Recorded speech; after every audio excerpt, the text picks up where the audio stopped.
Welcome in, everybody. I'm muted. I'm off stage. Yours truly is tired today. Welcome into the beautiful mods. My baby's army. Jerry Lynn, Marie Curie. Welcome in, everybody. So I thought I would do it a little bit later today and see how this time goes because, you know, just when a good thing happens and I decide I'm going to do 11 a.m. daytime lives, yours truly gets a job, which is great news. It just means that I won't be as reliable on the times anymore. Just when I thought I was gonna be reliable and consistent You know, life had a different plan. Okay, let's get into this. We're going to cover the Tepe cases. I think at this point for Tepe, we're likely not looking at more than into next week. I'm pretty sure this case is going to still be talked about until Monday when he makes the court appearance, Michael McKee. Then I want to get back on Jack and Lily and Gus Lamont. We're always going to do a missing child case. And then I also want to start covering some other cases, which we'll start to talk about here. Excuse me.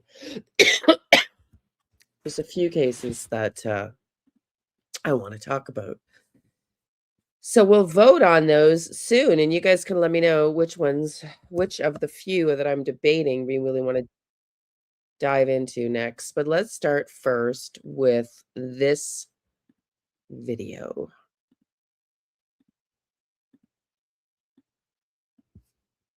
Ex-husband, and just how much of a monster he was, to be honest, emotionally abusive and threatening. The brother-in-law of Spencer and Monique Tepe revealing details about Monique's ex-husband, Dr. Michael McKee, who's now accused of murdering the couple as their children slept. Were you surprised that the arrest was made? No. This comes as Columbus police speak for the first time since McKee's arrest, revealing new details about the evidence. This was a targeted attack. This was a domestic violence related attack. I'm Anjanette Levy, and this is Crime Fix.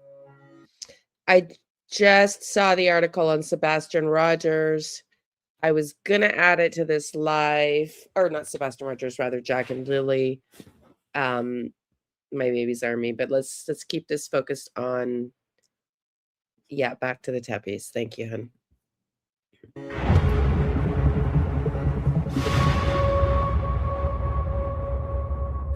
There's a reason that Morgan & Morgan is America's largest personal injury law firm. That's because the firm fights.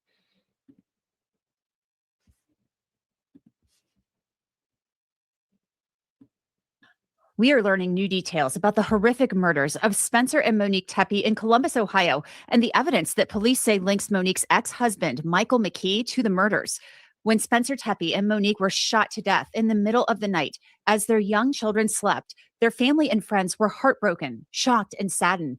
It happened on December 30th, police say just before 4 a.m. And a member of the Tepe family tells me there was just one person that family and friends suspected of the chilling crime, Dr. Michael McKee, Monique Tepe's ex-husband. Days after the homicides, Columbus police released surveillance video of a shadowy figure walking down the street around the time of the murders, hoping that someone could identify this man. Monique married Michael McKee in the summer of 2015, but records show they separated 7 months later in 2016. But the couple didn't file for divorce until 2017. Records show Monique and Michael McKee had moved to Virginia from Ohio.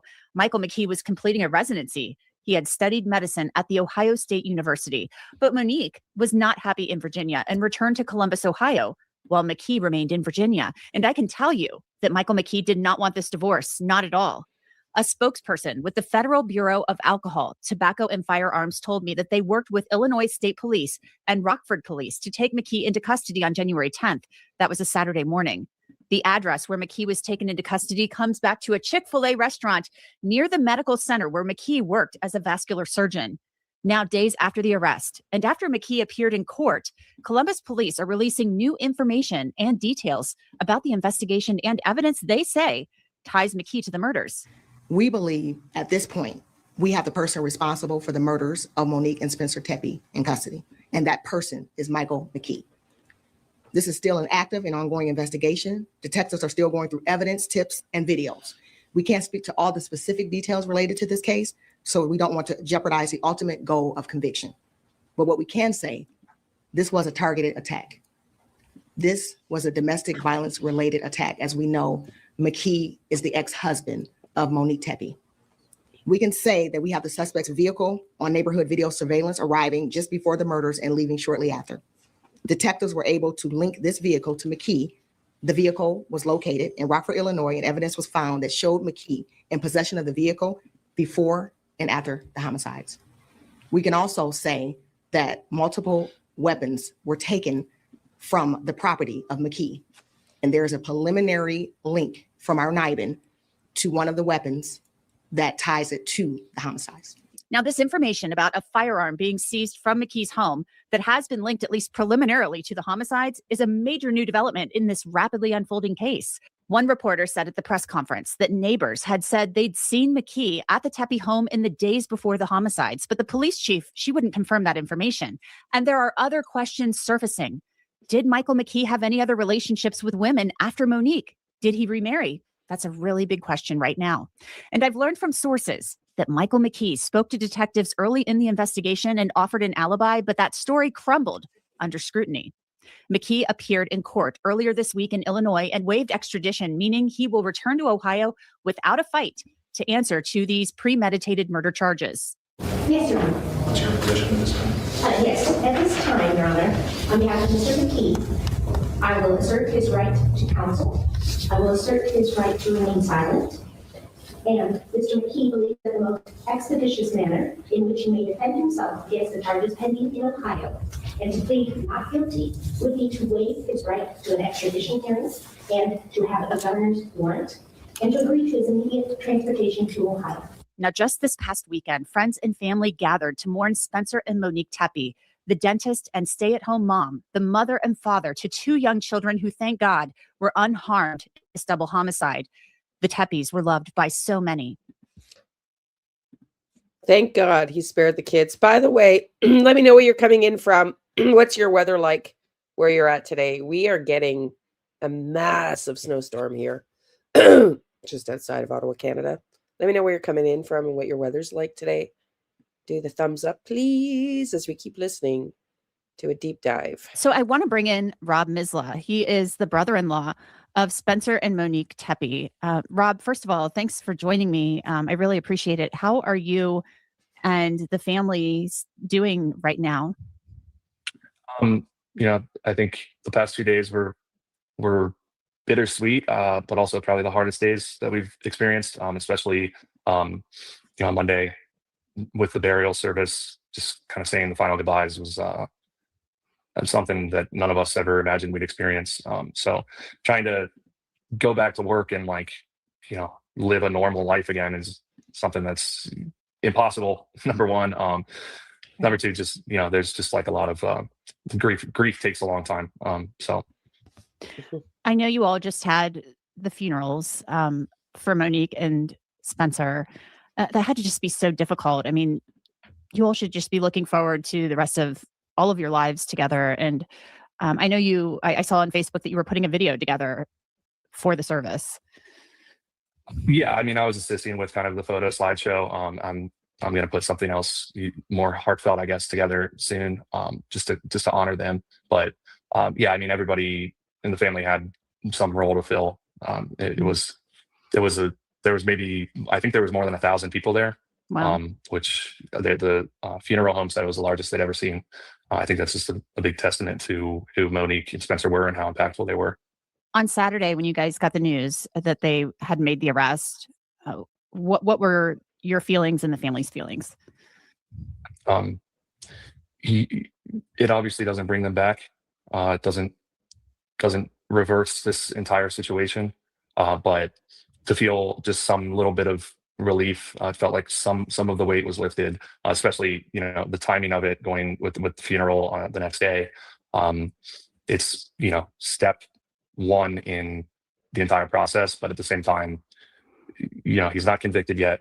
So we're steadfast in making sure that all of these stones are unturned and that he's he doesn't walk free again. So were you surprised that the arrest was made? No. I had no idea about the timing or who the investigators had as suspects, but I can just say that very early on, speaking for at least the Tepe side of the family, that we were pretty sure who did this. And why was the Tepe side of the family so certain that he was the primary suspect, that he was going to be the person that law enforcement arrested and charged? And again, yeah, I'm just trying to speak for the Tepe side of the family because, Monique's side had obviously a different relationship with her. They've known her since she was born. For us, we met Monique in 2018 when Spencer first introduced her to us. But we were fairly certain because of just what Monique had told us stories wise of her. She never called him by name. She would just call him her ex-husband, and just how much of a monster he was, to be honest, emotionally abusive and threatening. And, she did everything she could to extricate herself from that situation. And, met Spencer and lived a very happy life. But I can't speak for Monique, but I know that it changed her as a person. And perhaps it was always in the back of her mind. I don't know. Had she ever spoken to you about it, or Spencer, or did you just hear about a lot of this after the fact? No, we were aware. She wasn't shy about talking about it, and how it had impacted her kind of mentally just as a person going forward. So we had all heard stories and had talked to her deeply about these situations, but at the same time, we were all thinking this is something in the past. And Monique is clearly happy right now and has a family and is with the person that she loves. So while we were aware of it, we were also more awestruck by the couple themselves and how much they were in love. So I would agree. This couple is so sad. They were so in love. We talked about in this case how there's always private pieces to people's lives that we don't see on social media. But it truly did not appear that this couple had anything but a pure, loving, joyous, happy relationship and life with their two kids. So sad. Did Spencer and Monique ever voice concerns to you, or did Monique voice concerns that she thought this guy just was going to show back up, or that he wasn't letting go of the past? I would say that she was always worried about him. But at the same time, we never thought that it seemed like a direct threat. And she never mentioned, like, of recent, at least to me, that that he'd been in contact with her or anything. So that's all I can say, I guess. Mm-hmm. From the moment that this happened, it sounded like, from what I'm hearing from you, that you all thought immediately that this was Dr. McKee, that this was the guy. Did the family obviously say to law enforcement, to the detectives, that you've got to go talk to this guy? Yeah, absolutely. And not just the family. I know friends, former coworkers of Monique, a lot of people were aware. And she wasn't, something that I really loved about Monique is she wasn't shy about talking about these experiences. I think kind of as just maybe a therapy.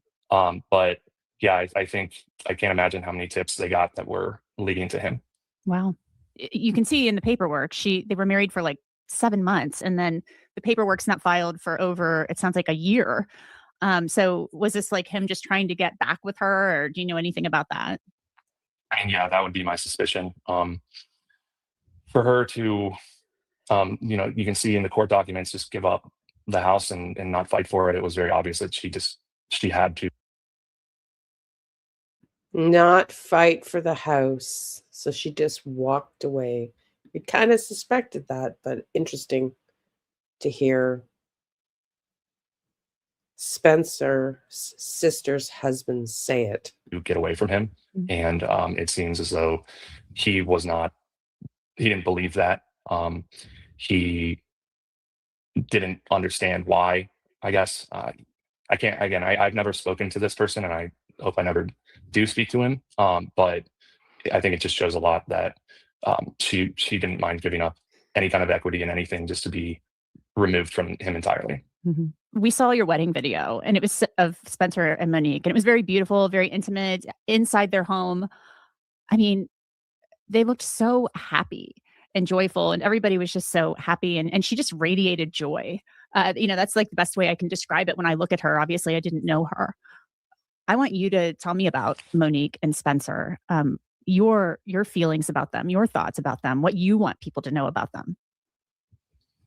Yeah, I mean, I'm happy that the wedding video can be kind of proof of what their love was like. But they were also way more than that. They were just good people. They were active in the community. They were popular neighbors, and the amount of people that I've met through them who have just become my friends. They were really kind of the center of this orbit, the nucleus, I guess, of so many people. And beyond that, they were obviously amazing parents. And you can see them in both of their children, good or bad. They both were they were different, but they were also the same. They balanced each other out really well, I think. They were just fun people to be around, and kind of lit up the room whenever they walked in.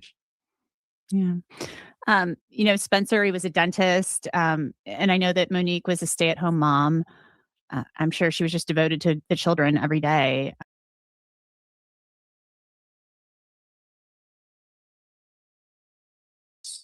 Goofball, class clown, athletic jock, and just brilliant dork, I guess, for lack of a better term. You really can't pigeonhole him, because he kind of existed outside of the bounds of what like a stereotype would be, I guess. I mean, he was the life of the party, but also just one of the most responsible people that I'd ever met. And it just showed, like, the amount of friends that showed up to mourn his loss was just it was incredible, to be honest. And the amount of friends that I have through him, I think, really speaks to how both of them just created this bond between people. They never compartmentalized friend groups. They just brought people together. How is the Tepe side of the family doing? I mean, your wife, she was Spencer's sister. I mean, how are they coping right now? Everyone's been incredibly strong. While the waves of grief kind of come and shift as they do. My wife specifically gave just an incredible speech at the funeral that had people both in absolute tears of laughter and in tears of sorrow. I think she put it perfectly, just perfectly described who Spencer was, not only as a brother, but as a person. Robin, the statement that the family put out the other day, it talked about wanting, to see this, full accountability. What does that mean for the family?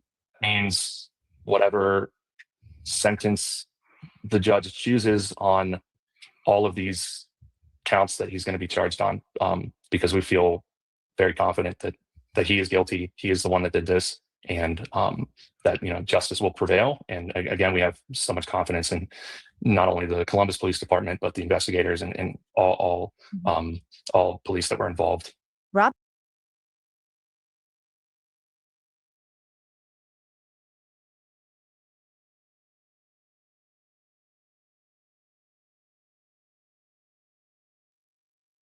Columbus, Ohio, and certainly the most high profile in recent years.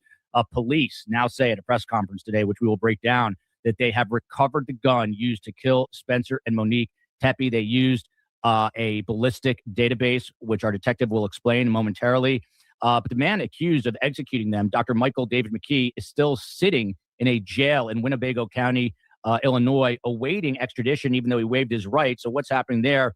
And then we're learning additional news about not one, but two Nevada lawsuits against Michael McKee. Most people, just about everyone who I know, has only mentioned the first lawsuit, but thanks to SDS Nation, where we have the best guests, but a better community. And well, that's news. I only heard about one lawsuit. We're about to learn about another one. Isn't that cool? I actually listened to this last night, but I missed this part of it because I spend the evenings trying to get the best of the best for you guys. So hopefully you're going to enjoy this. And the help of one Vesper Martini, we have uncovered a second lawsuit involving this guy, involving potential malpractice, where he evaded authorities, which is what happened with the first lawsuit. So a special shout out to Vesper Martini. But we are learning that he recently disappeared from Nevada while being sued, and he gave out bogus addresses. Now, lastly, there is a somewhat similar case from 2020 where a woman named Amy Harwick, A-M-I-E Harwick, was murdered, and it was at the hands of her boyfriend, who she said she was concerned about. The interesting thing here is that it was about the same amount of period of time that had passed since they had been in a relationship, which is almost a decade, and she was murdered. And now, sadly, Monique Tepe, according to authorities, had her life ended because of what authorities are now calling a domestic violence issue. Now, without further ado, let me bring in the guest, Dr. Lenore Walker. She is a world-renowned psychologist, author of The Battered Woman Syndrome, literally the author of the book, world-leading expert on trauma, patterns of abuse, and violence escalation. Next up here, we have Jay Fulton, a retired homicide detective with the Columbus Police Department. So these are his colleagues working this case, and he has told us in past shows that he does know the lead detective. And last but certainly not least, the Dr. Ildiko Tabori, a licensed psychologist from the Los Angeles area that joins us for all the high-profile celebrity cases. Dr. Lenore Walker, since you are the world expert on this and have literally written the book, just talk to us broadly here about Michael McKee. I mean, does he fit the MO? And clearly what is unusual or different about this case is the period of time that has elapsed since their marriage, which was 2017, and she was said to only be with him for 8 months of that marriage, which began in 2015. You are muted currently, but your thoughts, just broadly speaking, to start out. Oh, let me see if I can. COE, see if you can help out. Dr. Walker, are you able to unmute yourself there? Stand by, everyone. You know what? While she is doing that, Dr. Tabori, I'm going to go to you. How odd is it that this period of time has passed? I mean, sadly, in this country, we are always witnessing domestic violence. We're always hearing about it. It feels like it's never going to end. I don't know why no one ever learns. But what about this period of time that has passed or elapsed? It definitely is interesting because usually these things happen within the context of a relationship, but it's not unheard of that they don't, obviously. It is, and you don't know what those interactions have been from 2017 until now. If there was some level of communication, if sporadically or consistently, or what other triggers were going on in his life. I mean, I did know about one lawsuit, one malpractice lawsuit that he was evading. I didn't know about the second one until just now. But these are huge stressors, especially for somebody who's a medical professional, and that might have tipped him over the edge.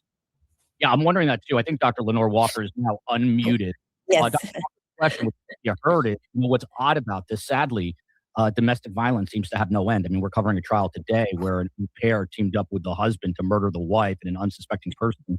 And it's everywhere you look, but not everywhere is it a 10-year period that has elapsed, roughly a 10-year period. What do you attribute the time lapse and then the sudden motive or the desire to kill this ex-wife? Well, you know, I think not all domestic violence perpetrators are the same. And I really believe that some of them, perhaps this man as well, sounds very much like somebody who has what we sometimes call erotomania. They get fixated on a topic, you know, one person, and they can't let go. We see it with a lot of celebrities that get targeted by some of these people, oftentimes male celebrities with women. But in domestic violence cases, we have these men who are obsessed with the woman, and they won't let go. So my guess is that this man's been harboring something inside of him, and something triggered him. And I think that California case that we were talking about is very similar. That also was 10 years period. And it was seeing her, meeting her, or accidentally bumping into her about a month earlier that may have triggered him.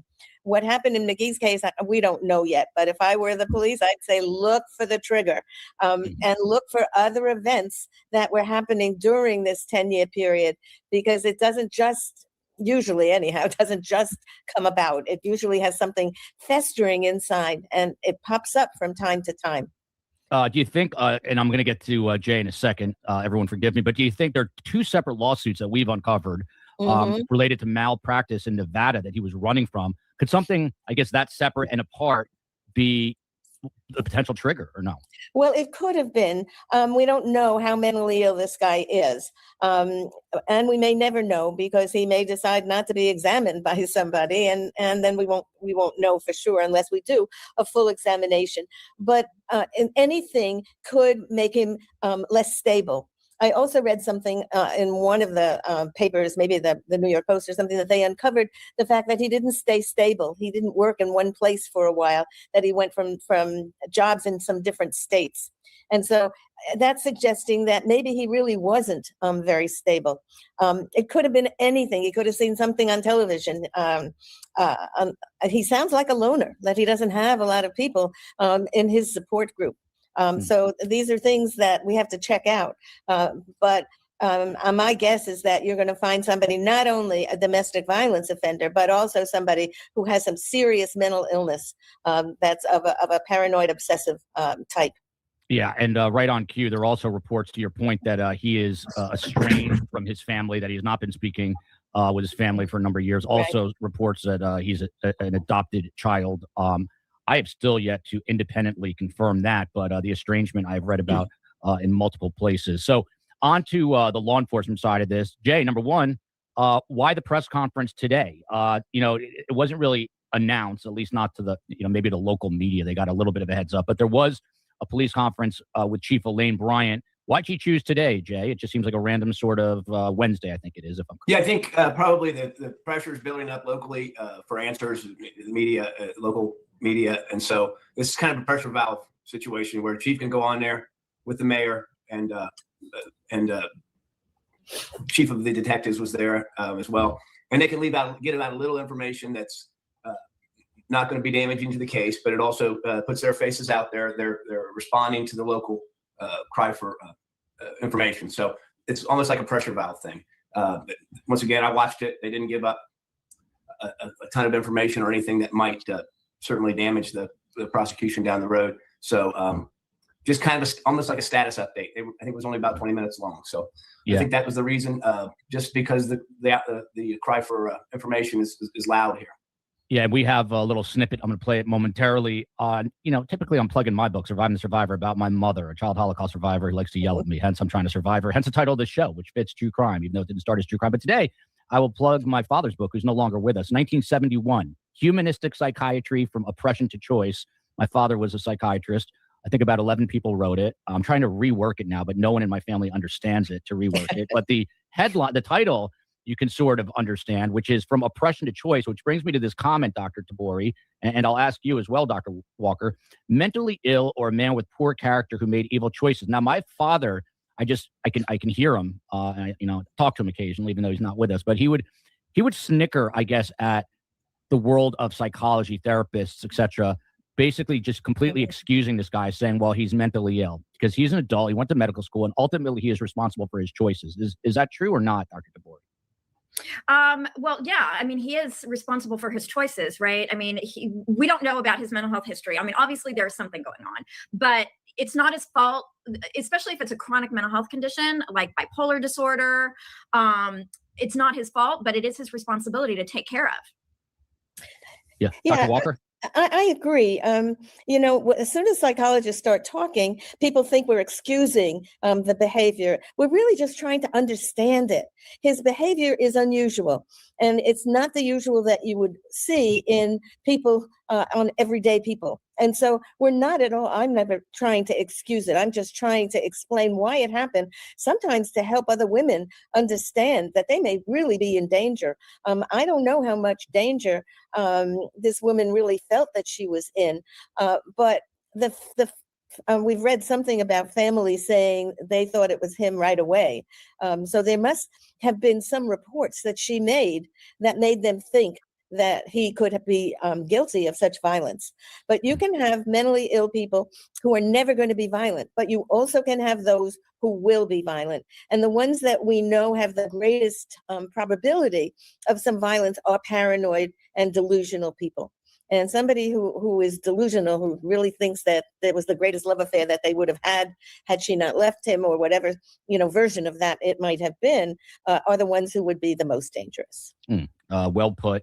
And I like the way you characterize that. Here is a clip from the press conference today. This is Chief Elaine Bryant, who came over from the Detroit Police Department. Apparently, she's the chief in Columbus, Ohio, speaking earlier today, and then we will get Jay Fulton's take on what she has. I believe at this point, we have the person responsible for the murders of Monique and Spencer Tepe in custody, and that person is Michael McKee. This is still an active and ongoing investigation. Detectives are still going through evidence, tips, and videos. We can't speak to all the specific details related to this case, so we don't want to jeopardize the ultimate goal of conviction. But what we can say, this was a targeted attack. This was a domestic violence related attack. As we know, McKee is the ex-husband of Monique Tepe. We can say that we have the suspect's vehicle on neighborhood video surveillance arriving just before the murders and leaving shortly after. Detectives were able to link this vehicle to McKee. The vehicle was located in Rockford, Illinois, and evidence was found that showed McKee in possession of the vehicle before and after the homicides. We can also say that multiple weapons were taken from the property of McKee, and there's a preliminary link from our NIBIN to one of the weapons that ties it to the homicides. That last part, the most important part, in my opinion, correct, Jay Fulton, of the police coming out and saying, Jay, explain what NIBIN is, but essentially that they have the murder weapon in their possession. So what the NIBIN system is, so early on in this investigation, they reported that they did recover shell casings. So those shell casings would have been scientifically entered into what's called the NIBIN system. It's a database that allows you to compare shell casings could be found in Ohio and it could be found in Georgia, and you could match those shell casings having been fired from the same weapon. So what they've said and what the chief has indicated in this instance is that during one of the search warrants in the Chicagoland area, I don't know if it was in the vehicle, I don't know if it was at the residence, I don't know if it was at the place of employment. She kind of skirted around that by saying from his property, but from somewhere they recovered his firearm and a series of firearms. And one of those firearms, whether they brought it back and tested it here or were able to test it where it was recovered, most likely that would have been transported back to Ohio and tested in our crime lab. And they have matched those casings from that firearm to the ones that were recovered from the double homicide scene. And that is there'll be additional testing on that gun will be in the form of DNA swabs. And that is a spike. That is a golden spike for any homicide investigation. Shout out to Ron. Yeah, we had some amazing news yesterday, right? That they recovered the gun, that they place him. They've got evidence that places McKee at the scene at the time of the murders.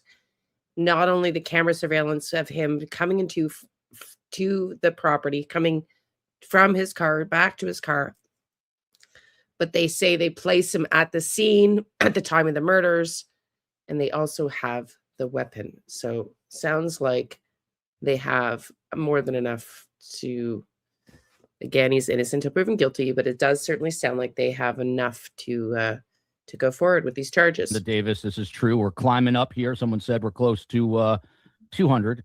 Also, we're far from it, 190,000 subs. So if you're watching tonight, please like, please subscribe. And we've got a newly activated Patreon page, thanks to the COE and some of the others behind the scenes. But we are just getting started. Come back to me in 10 years. By the way, tonight I've been asked, and I love to do it, to go on CNN with Laura Coates, who is very talented, in my opinion, former federal prosecutor, talk about the Brendan Banfield case. So please join us there. And I told my son, hey, you know that your dad is a TV star? He's going to be on CNN. He's going to be on He was on his iPad in the living room, of course. He's sick. And I screamed to him from the kitchen. I said, your dad is going to be on CNN. And there was a complete pause, 5 seconds. And he said, what is CNN? So nothing like kids to keep you grounded. If it ain't YouTube, they don't care. But I'm on YouTube, so there you go, son. I hope you're listening. Dr. Lenore Walker, to you. I asked this question the other day, half facetiously, half true, and I also come from a family of doctors, for full disclosure. How come someone so smart? This guy was like a national merit finalist, top of his class. How can someone so smart be so dumb? Well, street smarts are not handed out to everybody. And sometimes people survive by being able to be book smart. They can read, they're intelligent enough to be able to pass tests. Medical school really works kids really hard. And so sometimes you don't pick up the seriousness of what's going on in their head. So he's not dumb. He's obviously quite a smart man. And who knows what else he's done during his life that we don't know. He's not a young man. Yeah. Huh. Not Yeah, too old, but my suspicion is that there are other people that have gotten in his way and have felt his anger at some point. Dr. Walker, do you think if we spoke to past girlfriends, would they tell you? You think they would tell you that he's a controlling individual? Absolutely. I think, I think you speak to if he has past girlfriends or present girlfriends. We don't know what, but it would be very nice if any of them came forward. Some of my favorite cases for battered women are when they get together with former wives or girlfriends of the perpetrator. And they gang up on him, and he's done when they all communicate with one another. Yeah, and Dr. DeBoer, you were shaking your head before you get to your answer here. Michael McKee, this is from Rosecrans High School in Ohio. It's hard to read, but Michael McKee is a senior, ranked 5th in his class with a 3.9 GPA. He is a commended National Merit Scholar, Biology Student of the Year, and member of the National Honor Society. On and on it goes, by all, and a football player, I guess a star athlete there. And then he goes and drives his own car, gets caught basically within a matter of 10 days, which is not a lot of time. But Dr. DeBoer, you had a big reaction to potential previous girlfriends in his life. By the way, if anyone is out there who dated this guy and is watching this, Surviving the Survivor at Gmail, I'd love to get you on. We could bring Dr. Walker and DeBoer back. But what would they tell us, you think, Dr. DeBoer? Oh, yeah, this isn't an isolated incident. This is a pattern of behavior. You don't go from like being a super stable, nice, healthy guy and then go and kill your ex-wife and her husband. This isn't that person. I mean, this happens repeatedly in relationships, and he's gotten away with it on some level. And I just wanted to kind of piggyback on what Dr. Walker was saying too, is that, academic smarts does not equate to emotional intelligence. Those are two very different concepts. And it's also quite interesting that he's a surgeon. This is a person who didn't relate to other human beings because all his patients were sleeping. That's a very good point. I promise I'm coming back to Jay. Jay was the man at the center of it all yesterday. See how quick things change in TV, Jay? We use you and we abuse. I mean, I hate to say it, but there is the old adage that, doctors aren't really known for their bedside manners. So he certainly did not need to be a super polite, nice man to be a surgeon, right? That's just very generalized statements, but yeah, crazy how this guy would be so angry that he would throw his entire life away for this. Okay. Now we're coming right back to you, but Dr. Lenore Walker, another Jay is becoming an internet sensation. Yes, he is. Dr. Lenore Walker, one other word that I've seen in the chat already, probably 10 times, that gets tossed around a lot is narcissist. So what really is a narcissist? Is the whole world, is anyone who commits a crime a narcissist? Why is this guy a narcissist? Well, narcissist is a label that's usually used on people who only think about themselves. Anything they do has to come through their own personal lens. They usually don't have empathy for other people. They usually don't even try to understand how anybody else is feeling. It's their feelings that come first. And they can be pretty difficult to live with. Because in any relationship, you want to have somebody who cares about you as well as you care about them. And it's very difficult to find that. Now, sometimes they will show that they care about someone, but only to get them to do what they want you to do. And that's typical of many batterers. They will. They're not always mean, and they're not always violent.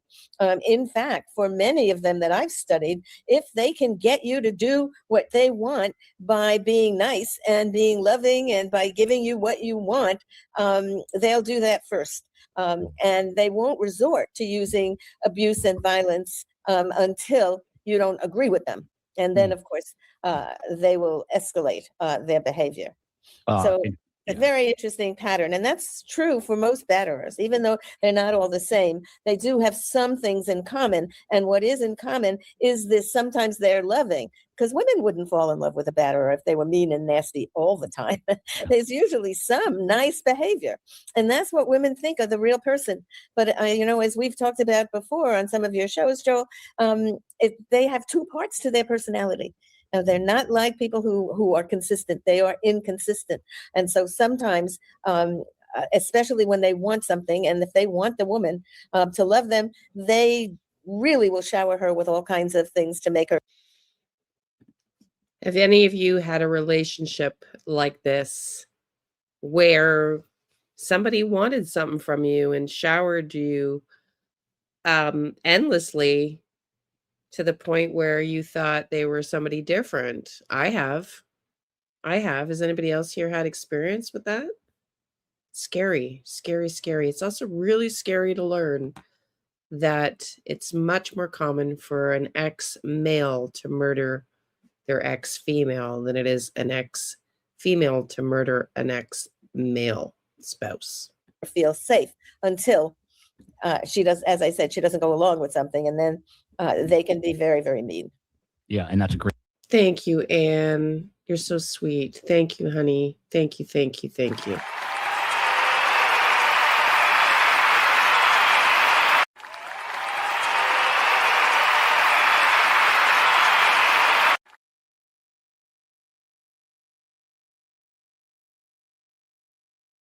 You got yourself a membership, Anne. Thank you for being a member. The memberships, thank you, honey. The memberships are $2.99 a month. We're going to start, now that I'm feeling better, this weekend, Saturday night, I'll be live. And I'll probably do a members live this weekend. So there's also 30 or 40 videos in there for members only. Great point. I mean, they've got to draw you in. There's a comment from Island Girl, but I want to get to this one. She says, and I'll let Dr. Tabori respond, and then right after this from Dr. Tabori, we'll get back to Jay. But Island Girl says, this is her, not me, most physicians are narcissistic. I guess, Dr. Tabori, let me read this too, and then I'll have you respond to that. I'm a little behind, but do you think the reason he attacked the husband with multiple ammo over the one to the wife shows jealous rage towards him? Thank you. Dr. Tabori, are all doctors narcissistic? And then we can get to this comment. Oh, I have no idea. I mean, they don't have the best bedside manner, right? I mean, because they don't have to. Again, their patients are sleeping. But yeah, I mean, who knows? And it's really hard to generalize things like that. You can't. When I was in grad school, there was still that whole thing, and it may still be going around. It's like everybody who goes into mental health is crazy themselves. So, I mean, who knows? Yeah, no, that's sort of true. But in terms of, so according to reports, and Jay, we'll get to you in a sec, I've heard conflicting reports that maybe she actually had more than one gunshot. However, right now on the record, it has been stated that it was one gunshot. But if he was riddled with bullets, Dr. Tabori, and she received one shot, does it tell you that he had rage towards him more so than her? Oh yeah, definitely. I mean, that's an overkill for her husband. And there is still, I mean, it sounds like there's still some caring for his wife. I mean, I'll only shoot you once, maybe twice. But yeah, he's angry. He's pissed. I mean, if you want to hurt somebody, you're going to punch them multiple times. If you want to push them away, you just do it once. Yeah. Jay Fulton, you want to just add on to that from an investigative perspective as a detective, what does it tell you that he's got multiple gunshots, and apparently she has a single gunshot to the side, which penetrated her heart, I assume, and killed her? Does it tell you, even though there's this DV situation and he had this rage apparently built up, that he was actually more enraged, do you think, at Spencer than Monique?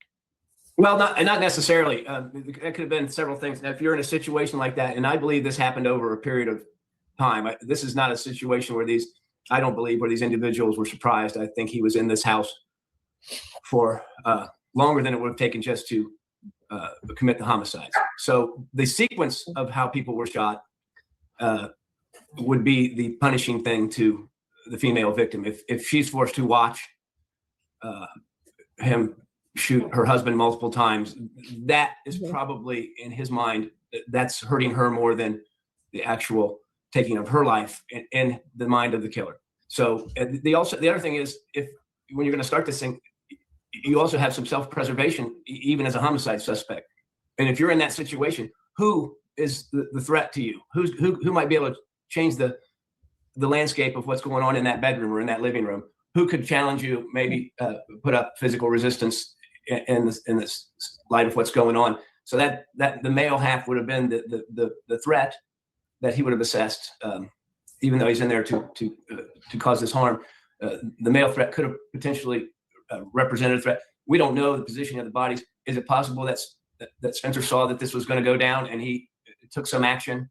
I mean, I don't think you're going to, if your mind comes to the conclusion that this is how this is going to go, you're not going to stand there and take it. So if he launched himself in some manner at the suspect, this is going to result in a reaction where multiple shots were fired to put him down and take away that threat. And then he has the female victim by herself. So I believe you're going to find out that he spent maybe not significant time, but certainly time longer than what it would take to go in there and just do the shootings. That, the dogs being corralled in with the children in a separate room.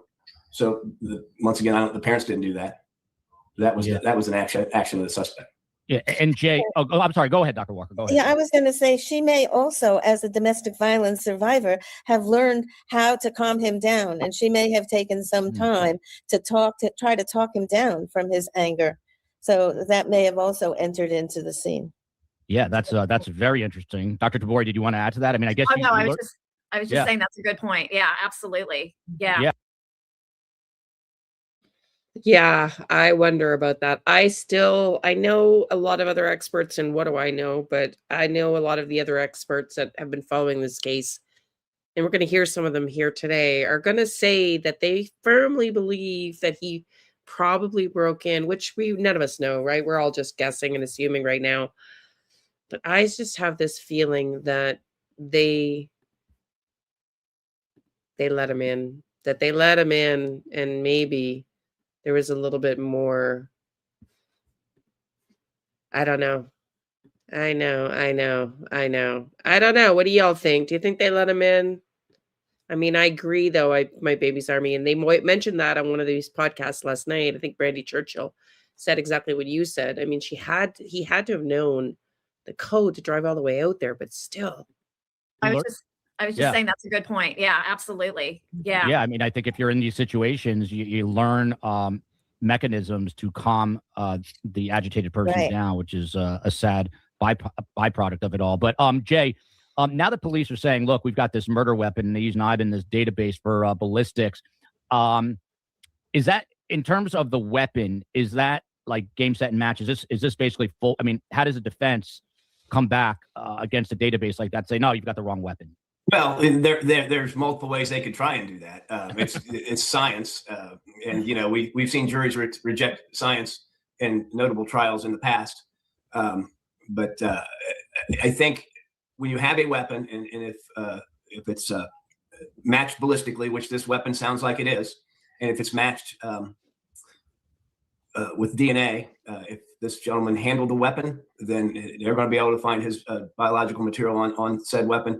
And they'll try and do whatever they can to keep that weapon out as a defense attorney, maybe by challenging the validity of the search warrants that recovered it, or things of that matter. But they're not going to want to talk a lot about the firearm, because that is a pretty dead set match.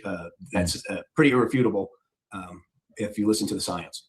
They'll talk about something else. Who Mike G here? Dr. Tabori, dude just wanted to get caught. 0 Fs. Seriously didn't report the gun stolen months ago and just kept it for forensics.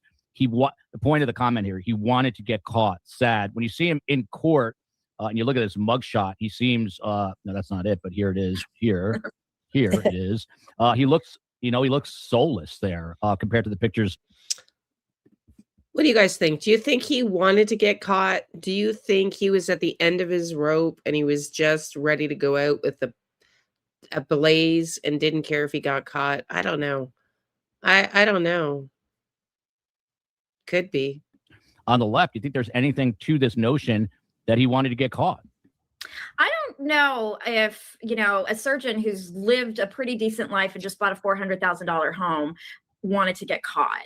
If there is some personality disorder, some level of narcissism, he may have been thinking that he wouldn't get caught. But I mean, when you've been living a nice free lifestyle and then you go to live in however big a cell is it, or a dorm room with a bunch of other men, I mean, nobody wants to do that. unless you need housing for the winter, right? Yeah. Okay. So, early on in the story, we were on it. We had I think it was the second day, the brother-in-law, the person who is married to Spencer's sister, Maddie. He came on the show. His name is Rob Misla, and he's the one that's been on camera. And of course, he came on, and then people said he looked suspicious because that always happens. We have to let the system play out. So this guy has been under the radar, and I'm sure is super stressed out. But he's, he's been cool, calm, and collected, and talking to the media. And here he is, the COE put this together, talking about. The family said that they knew it was going to be this guy, so they clearly knew and had knowledge that he was a problem. Let's watch this, and then we'll get a take from everybody here. Because he had threatened her life on multiple occasions when they were married. She wasn't shy about talking to people about traumatic experiences that she had with her ex and just how emotionally abusive he was to her. It affected her to this day. If any of us had known that these threats were actually grounded in possibility, we all would have acted differently. Lenore Walker, that last one is haunting. If any of us knew that these threats were grounded in reality, your comment, your reaction. Well, I think it's true. We don't take emotional abuse as seriously as we take the physical abuse. But in the end, it's that coercive control and the nasty things that you do to somebody as if they aren't human need to be taken as seriously as a physical punch or blow, because it escalates. My research showed that it starts with loving behavior, overly sometimes a loving behavior, and then it goes into emotional control, coercive control, we call it today, and power, and taking the power away from the person, using all kinds of psychological abuse, and finally it goes into physical abuse. Sometimes sexual abuse is thrown into that as well. And so we have to take it seriously and stop it early, because if we don't stop it early, it will escalate. Not always to murder, thank goodness, but it will get worse and worse. And we teach women to try to get out of the situation, but they have to do it carefully, because most likely they're going to be more seriously hurt or killed when they try to leave the battery. They absolutely have to do it carefully. Been there, done that. But who's worried about it 8 years later, unless, as we heard here, now I tried to substantiate. We've had one article we read here last week or earlier this week. I can't remember. It's all a blur now. On a potential sighting of him by their back gate. And I found one article. I'm not showing it because I think it might be clickbaity. It's literally just the title suggesting that the neighbor spotted McKee a week prior at the house by the back gate, staring at the house. And we can't substantiate that. But it does make me really wonder.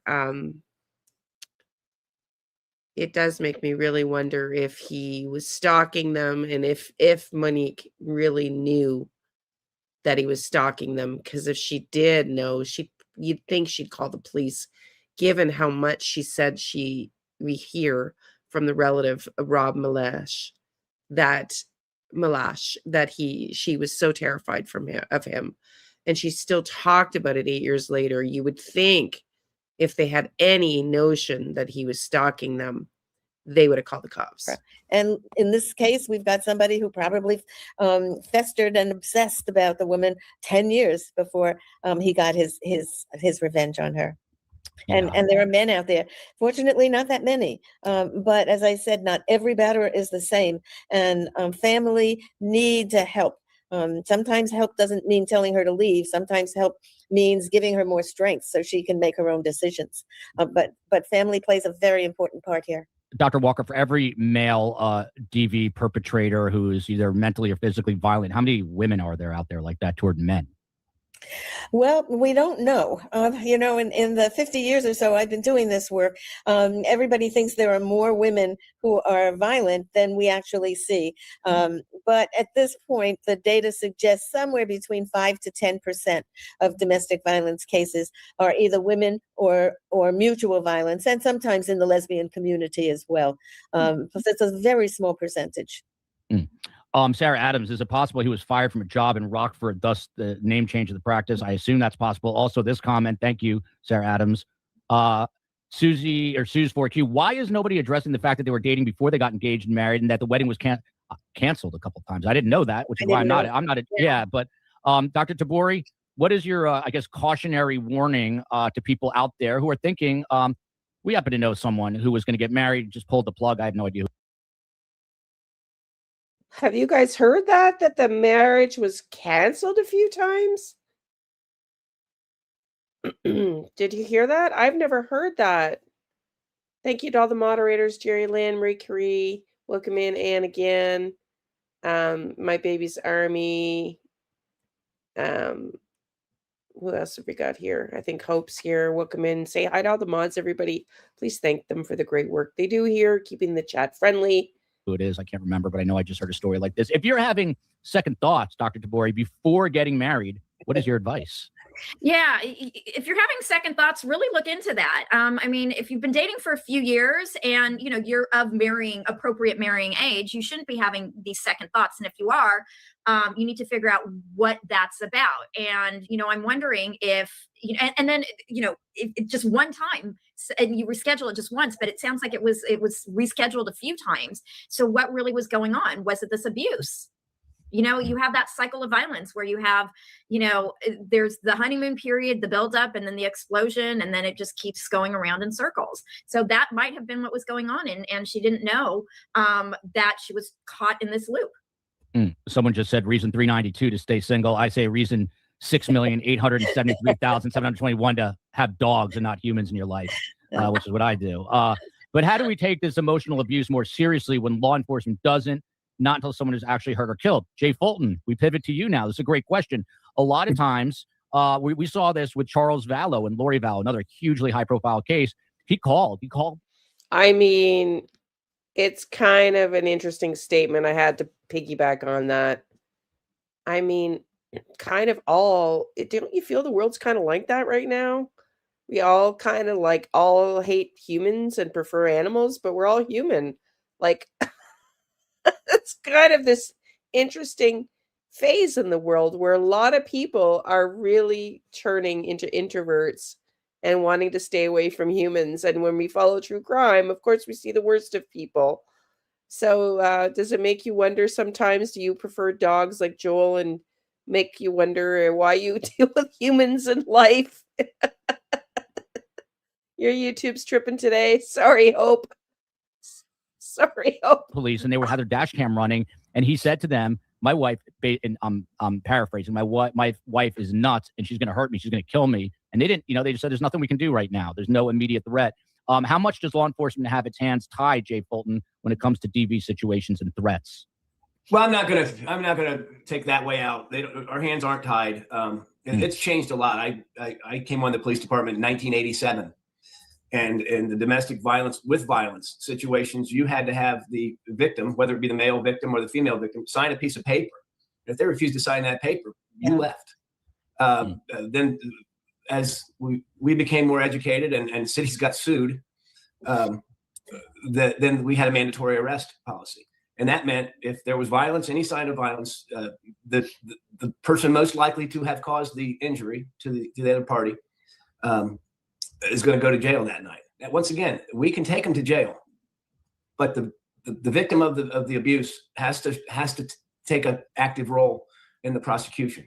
That's just the legal system that we're dealing with. I think police have come a long way. One of the problems here is it sounds like there were no, at least not in Columbus, there was no reports of violence. Emotional abuse is kind of a different thing for officers. We're not doctors. We're educated as police officers, and anything we've educated ourselves with outside of police work. But if somebody describes emotional abuse to you, I think you can give counsel to the party that's describing this, but I don't know that that's an arrestable offense under the Ohio Revised Code, which is what we go by. If it's threats, yes, but if it's the daily, and we know how these people operate, it could be just coming home with the gray cloud over your head and breaking things in the house. Punching holes in the drywall. It's not against the law to punch a hole in your own drywall. if these people live it. So, I mean, you can counsel people, you can kind of point them towards resources that are out there that would better serve them than if it's not an arrestable situation.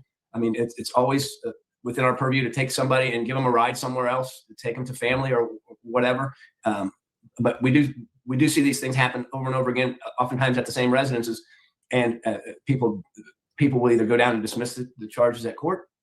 But I think the police department is certainly trying, and I'm not going to get it right every time, but it's certainly changed a lot in the 33 years that I was with the Columbus Police Department, because literally you could come to the door with a swollen eye and a fat lip and say, "Get off my porch," and we would have to leave. I mean, we couldn't take anybody into custody. So, but that's changed, and it's evolving, and I hope that we get better at it, because we're a big part of the puzzle when it comes to, we're the ones that encounter it before the doctors do, before the attorneys do, and it is something we need to do better. And I hope that continues to improve. Yeah, well said. Someone said Jay is very thoughtful, and I agree. By the way, there's news that Timothy Busfield just had his first court appearance. I'd like to sneak those in. I have no idea if it was on camera. If it was, we'll get it posted for you under the video tab. I hate to pat myself on the back, but yesterday we did a show on him, and I ended the show by saying it was my opinion that the floodgates are now open. And sure enough, today a father has come forward to say that Timothy Busfield, at his children's theater that he founded, according to this father, Timothy Busfield was groping a 16-year-old girl underneath her pants, and that has become another story. And trust me, there will be more stories involving Timothy Busfield. We'll pick that back up. Now, trigger warnings. I'm going to ask a question that's a little disturbing, but the only reason I'm doing it is now this COE is having a heart attack right now. But I've gotten probably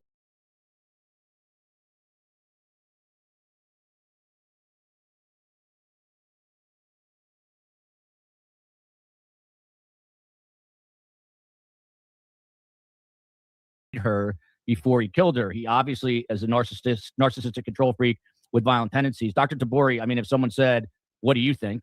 and that's me, what do you think?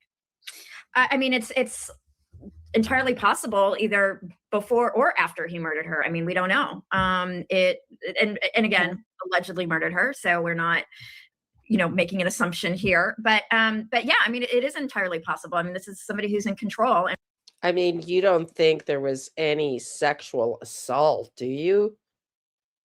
Oh my God, I hadn't even considered that. Tell me, everybody, do you think he assaulted her?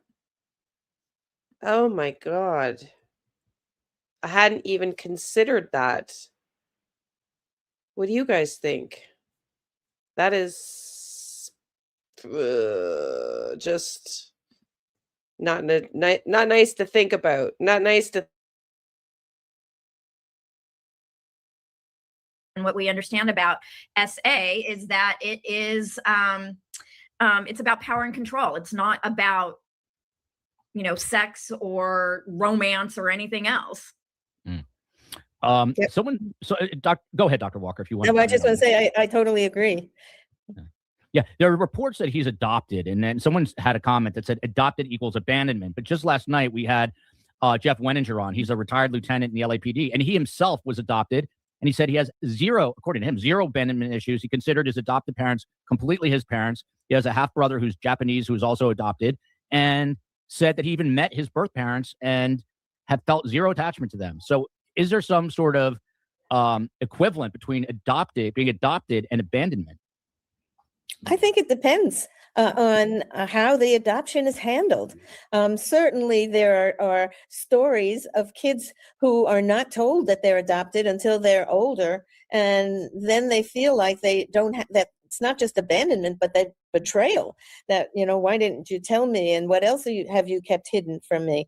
So each story is very different. I do not know of any literature that would suggest that being adopted would cause this kind of behavior. I'm the mother of an adopted child, and we adopted her at birth, and we kept open lines of communication with her birth mom. And I hope she hasn't ever felt that she was abandoned. She has a relationship with her birth siblings. But she's been with us since she was, 14 hours old. So, Well, congrats on that. I'm glad you're a mother, and there are, for all the horrible stories that are out there, there are great people who do great things and make the world a better place. Dr. DeBoer, you're one of them. So thanks for sharing that, because I know that is personal. One more investigative question, then I'm going to get onto this lawsuit, and then we'll end with this other case that is somewhat similar. But Jay Fulton, to you. It was revealed today that McKee was arrested near a fast food restaurant in Rockford on January 10th. So they didn't do it at his home. They probably pulled him over, I would guess, on some sort of routine traffic stop. He has since invoked his right to remain silent, refusing to speak with detectives, facing these 2 counts of now aggravated murder. Just give me some of the inside baseball here. I mean, how frustrating is it on your end to do all this work and then, effectuate this arrest, get him into custody, and then this guy who's smart is saying, no, I'm not talking to you. How frustrating is it for you? It's the rules. I mean, and it's not uncommon. I'm a little surprised because I do believe that the narcissist in this guy wanted to talk. Maybe that's the one smart thing he did. I mean, he took his own car. He kept the firearm. I mean, they don't ever do themselves favors when they discuss the case with us, because this is what we're paid to do. But a lot of times, and especially a guy like this, he wants to tell somebody. He wants to tell how she had it coming, or wants to tell them, I'm not the one. These guys are all screwed up. He wants to talk about it because it's about him, and it gives him an opportunity to sit there and talk about himself. So if he did one thing smart, and it turns out he didn't make a statement, and he invoked his Miranda rights, that's probably the one smart thing he did. Now, does it change anything in the physical evidence? Absolutely not. Does it change anything? What it's frustrating in is you want the answers. We want to know. We had that other question. I do believe he spent time in there. I don't know what he did with that time, but he was in that apartment for more than the time it took to effectuate the murder. So these are the questions you. Okay, this guy talking now, Jay, is a retired Columbus, Ohio police officer. So he's from the area. And he just said he was inside the home longer than it took to effectuate the murders. Well, that's what I suspect. I don't know where he's getting that information from, but I mean, he is retired from the very police force that just arrested Michael McKee and is holding him. Well, they're going to bring him back for extradition, rather. They didn't actually arrest him. They had other police arrest him. But this police force, where they're bringing the charges against him, I wonder if he has inside information that does say he was there longer than the time it took just to shoot them. I was saying that yesterday. I mean, I have no idea. I'm not an expert, but it seems to me if you're holding a grudge for that long, you're not going to just walk in, bang, bang, and leave. You got things you want to say to these people and things you want to share on how they ruined your life, etc. I don't know, but I hope that's not the case. I hope I'm wrong, but it sounds like Jay Fulton here thinks that might be the case too. But they know that they're going to know how he got in without him telling us, and we're going to know what actions he took in regards to the victims from the medical postmortems. Yeah. So Jay, I was going to ask you that. Now, I asked earlier about possible sexual assault. If he did do this, you will get the answers on that. There will be physical. The victims were inside a residence, and the time elapsed is about 7 hours from the incident to the discovery of the body. So it's not a situation where this physical evidence had time to be dissipated. So that's going to be answered. So you don't need to talk to him to know that. You don't need to talk to him to know, now that we have a firearm, we're going to know where he purchased it, or the genesis of that firearm. The alcohol, tobacco, and firearms, we'll do a firearm test. We'll know where that firearm was built. We'll know where it was shipped to, and we'll know who purchased it. And so these things are all stuff that can be proven by investigation. The satisfying part is the confession. I don't think this guy would have probably ever confessed. He would have sat there and screwed with the investigators for a little while, because he is the smartest guy in that interview room, or at least thinks he is. And so it probably saved the primary detective some frustration, because those guys are the worst people to sit down and talk to. It's like, you have to do it. But I mean, it's like the worst 2 hours of your life, because I've talked to these people, and it's all about them. And so let me go get your lawyer, and we'll bring this wheelbarrow full of evidence to court, and we'll see how that works out for you. Dr. Walker, I think you wanted to jump in. No, it's okay. I was just thinking, what the 7 hours, how were that after he shot them, or was that just the amount of time he was in? They're putting that's not the amount. That's not the amount of time he was in. That goes from the time that's being reported as the time of the crime, which I believe was 3:53 a.m. So Okay. they have narrowed down the time where they believe the gunshots were fired at around 3:53 a.m. and the bodies were then discovered about 10 a.m. by law enforcement. Oh, okay. we So don't- that we 7 don't know. hours, they were not in a field. They weren't exposed to. So the physical evidence, if there's body contact with either of the victims, there'll be a full DNA swab of the victim. They'll do the postmortem examination will answer those questions. And they already probably have the basic answers to those questions now, Right. Right. minus the toxicology. Yeah, Olivia's Mimi here. In June 2025, this has come up on our show a bunch of times. Monique and Michael McKee had a domestic case in Franklin County Common Pleas Court to be heard in September 2025. Do you know why and what could be the reason? From all intents and purposes, what we can make out from this is it was a simple clerical error, Jay, that someone literally typed in the wrong letter and it happened to put them on the docket when it was supposed to be someone else's case. So it probably had, in my opinion, minimal effect. But is that how you understood it, Jay? That is exactly how I understood. I understood that to be a clerk error or a court error where an entry was. Okay, so we've heard that twice now, that the experts think that opening of the case that back in June and September 2025 was simply a clerical error. I'm not so sure. I'm curious because when we heard that they were looking to locate him for the lawsuit and they couldn't, yesterday we covered it, locate him for one of the lawsuits. I'm wondering if that triggered something in the court documents. Who knows? We really don't know. I'm just guessing as well, but I'm curious. Made on the docket of their divorce, their 2017 divorce, by accident, when that entry on that docket should have gone on another docket. It's a keystroke, probably mistake, entry mistake. So I don't think. Maybe not. Maybe he has been harassing her and we don't know. It is. I it is think there's possible. been harassment. I don't know in what form that came, but it was enough that recently, I mean, I'm sure Spencer was confiding in his coworkers, and it sounds like they were confiding in family about this person all of a sudden resurfacing, if you will, in their lives and causing problems.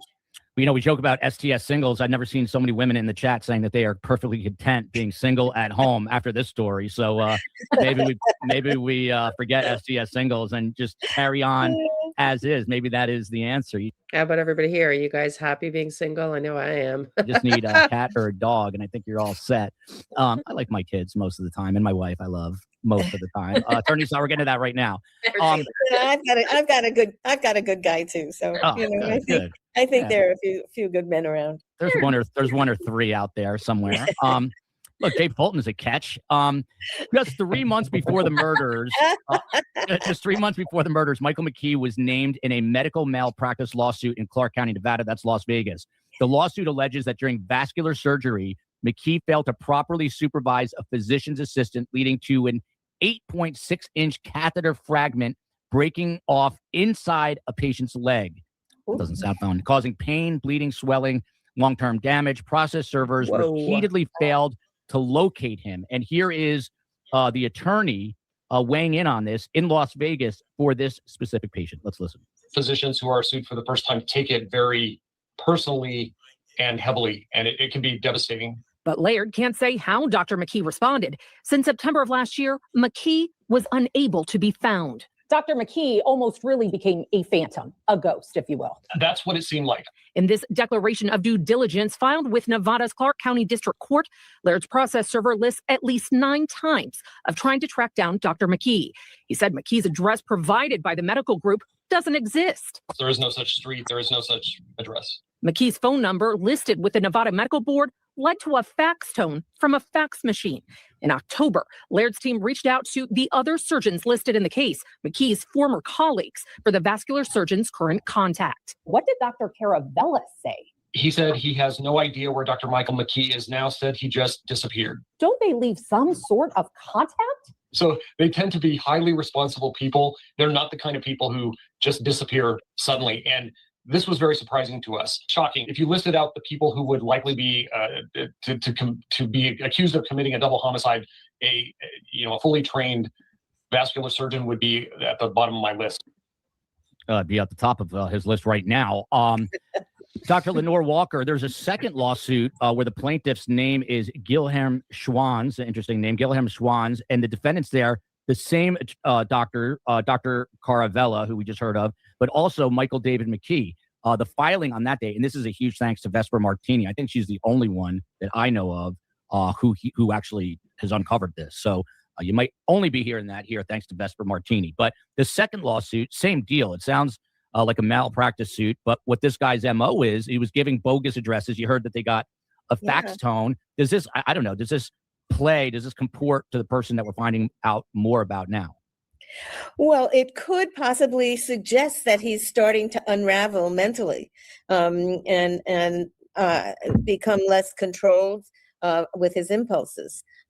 It's hard to know, but certainly that doesn't sound like consistent behavior with his life for the last 10 years. It sounds like something was happening during these last few months with these lawsuits. So it may not be that the lawsuit precipitated the decompensation, but rather he's decompensating and getting into trouble. So we just don't know which way it is. Yeah, and Dr. Taboris, first of all, someone asked, what does El Dico mean? I don't know if there is a meaning. I do know it's Hungarian because my mother's first language is Hungarian. But how did the question was, where I just lost the question. Oh, does the collapse in your professional career, Dr. Taboris, does that necessarily equate to a collapse in your personal life? In other words, was this a trigger for this? Oh, absolutely. Absolutely. I mean, if you've identified yourself as a doctor and as a surgeon for your entire life, and now it's starting to unravel, of course, this is a trigger, especially if you've been behaving not so well for, your entire life. And then this happens and, your ego gets ripped away. Absolutely. So yeah, I think that is definitely 100% a trigger. And then, 2 cases on top of that, not just one, but 2. I mean, that's huge. Yeah. Shout out to Judy Herbert here. Thank you so much for gifting 10 memberships. Dr. Walker, was that you? Jump right in. No. Oh, I thought you were going to jump in. Okay. Jay, let me ask you from an investigator. 2 lawsuits. We heard about 1, but 2.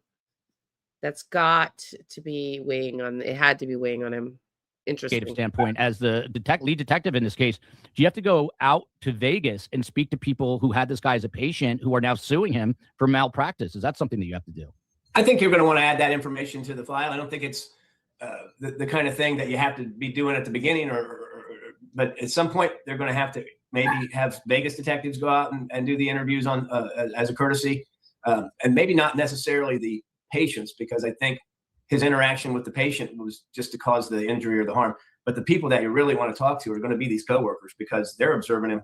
If this is spiraling for him, if this is abnormal for him to have these alleged errors during his performance of his medical functions, you're going to want to know what kind of things he was talking about. And that would be the coworkers in Chicago, and probably the coworkers in Vegas, and the coworkers in Virginia. I mean, there's a lot of ground to cover there. And luckily, I mean, while he's in custody, those are the kind of interviews you can go do once you have the body.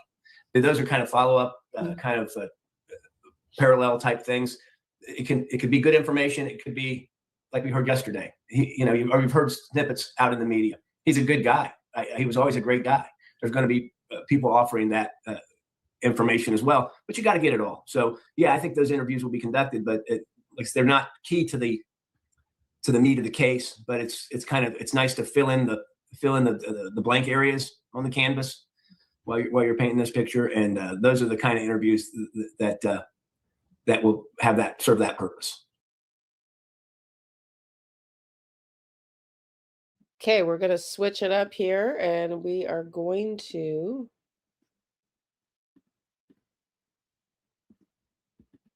listen here to Jesse Weaver. Or actions with respect to McKee's medical license. He doesn't seem to have a criminal record. He apparently had a hunting license at one point in time out in Ohio.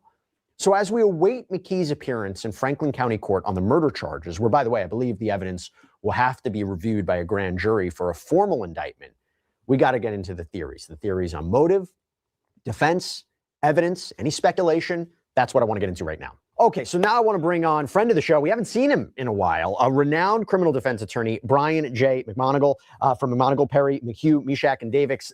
Thank you so much for taking the time, Brian. It's really, really good to see you. This is a massive case. This is a massive case. I mean, well, first I have to ask, why haven't authorities said much about the evidence? I mean, even today, they had to confirm that they believe McKee is the person in the surveillance footage. It seems to me the only definitive piece of evidence they may have, A, maybe the surveillance footage, B, the car, which we'll talk about, and now they're reporting that they recovered a weapon that was potentially tied to the homicides. Why are they not revealing a lot of evidence right now? You know, I asked the same question to myself when I looked at the affidavit of probable cause justifying his arrest. It was absent any facts that would suggest there's enough evidence to support a charge. A lot of times it's because there's going to be a grand jury in place and they're trying to keep that information undercover. Sometimes they want to make sure that there's only going to be information out there that the killer would know in the event that they're going to try and talk to him or interview him. And sometimes it's because it's developing. They may not have DNA yet. They may not have fingerprints yet. They may not have done the kind of searching and investigating that they're going to need to do in the months and weeks and months ahead. But it's a good question. I mean, usually they're going to give you, hey, listen, we have the smoking gun, we have the video. And here it looks like they can put him at the scene, and that's about all. And I'll get to that in a minute. I do have to say the fact that they have moved forward and upgraded this to aggravated murder. So you're saying under Ohio law, prior calculation and design, you're saying this was premeditated. You're saying this was planned. To me, and by the way, they're trying to do that to get life in prison without the possibility of parole. It seems to me, you know, on its face, yeah, somebody shows up to that place, that home, no forced entry, allegedly kills them, then goes away. Yeah, even in that stuff, I could say, yeah, that shows premeditation. Or is there something else that they have? Some evidence of planning, some evidence of forethought, some evidence that he knew he was going to take this trip or planning this trip, if the evidence is true, that they haven't revealed yet, that would support aggravated murder, that would support prior calculation and design. I feel they have something else. I can guarantee that. You know, what they've done, and they're probably still doing is calling through phone records. They're looking for text messages. They're looking for phone evidence that will support their finding of motive. They'll be tracking his phone. You know, they'll check all of his cell tower information to see how long he was in Columbus that particular day, whether he had been there on previous days to surveil the area. And all of that's going to be on his phone. I can guarantee that this case is going to be completely circumstantial, but it'll be circumstantial evidence that may be really a guillotine for him if it provides the kind of motive evidence that one would think would have led up to this horrible tragedy. And do you think that there are online activity, messages, chat, social media to try to connect, to see what his movements are, but also to see if he had any communication with Monique, his ex-wife, any communication regarding her? Because that's a big question, right? Like after they were divorced and he was out of their lives by all accounts. I do wonder in the months and the weeks and the days leading up, was there some sort of connective tissue between him and the Tepes? They're clearly looking at that, and I would assume they have that. And if they don't, then what they'll do is they'll look at him. Has there been a deterioration of his mind? Has he gone into depression? They'll talk to people around him. They probably already have. Why after 7 or 8 years of a divorce, suddenly is there the kind of anger and animosity that would lead to this atrocious killing? And my guess is, as I said before, this kind of conduct usually leads to situations where law enforcement aren't going to have a hard time finding it. He got a car, he brought it there, he returned to Ohio. Whatever he was thinking, whatever was in his mind wasn't well thought out at all. And my guess is there's going to be just a dearth of clues that they're going to find in his phone, his computer. He may have even Googled, what did he search? What was he looking for? Did he recently purchase a gun? How long did he have the gun? They've already probably matched caliber to any gun that was in his ownership at the time. So again, going to be a heavily laden circumstantial evidence case by a prosecutor's office in Franklin County that is very good at what they do. And look, if the allegations are true, you can have somebody attack an ex-spouse a month after a divorce or 8 years after a divorce. Sometimes it proves, and sometimes you have no idea what's going on in somebody's mind, which is why prosecutors don't have to prove motive, right? They don't have to prove the why. It helps tell the story.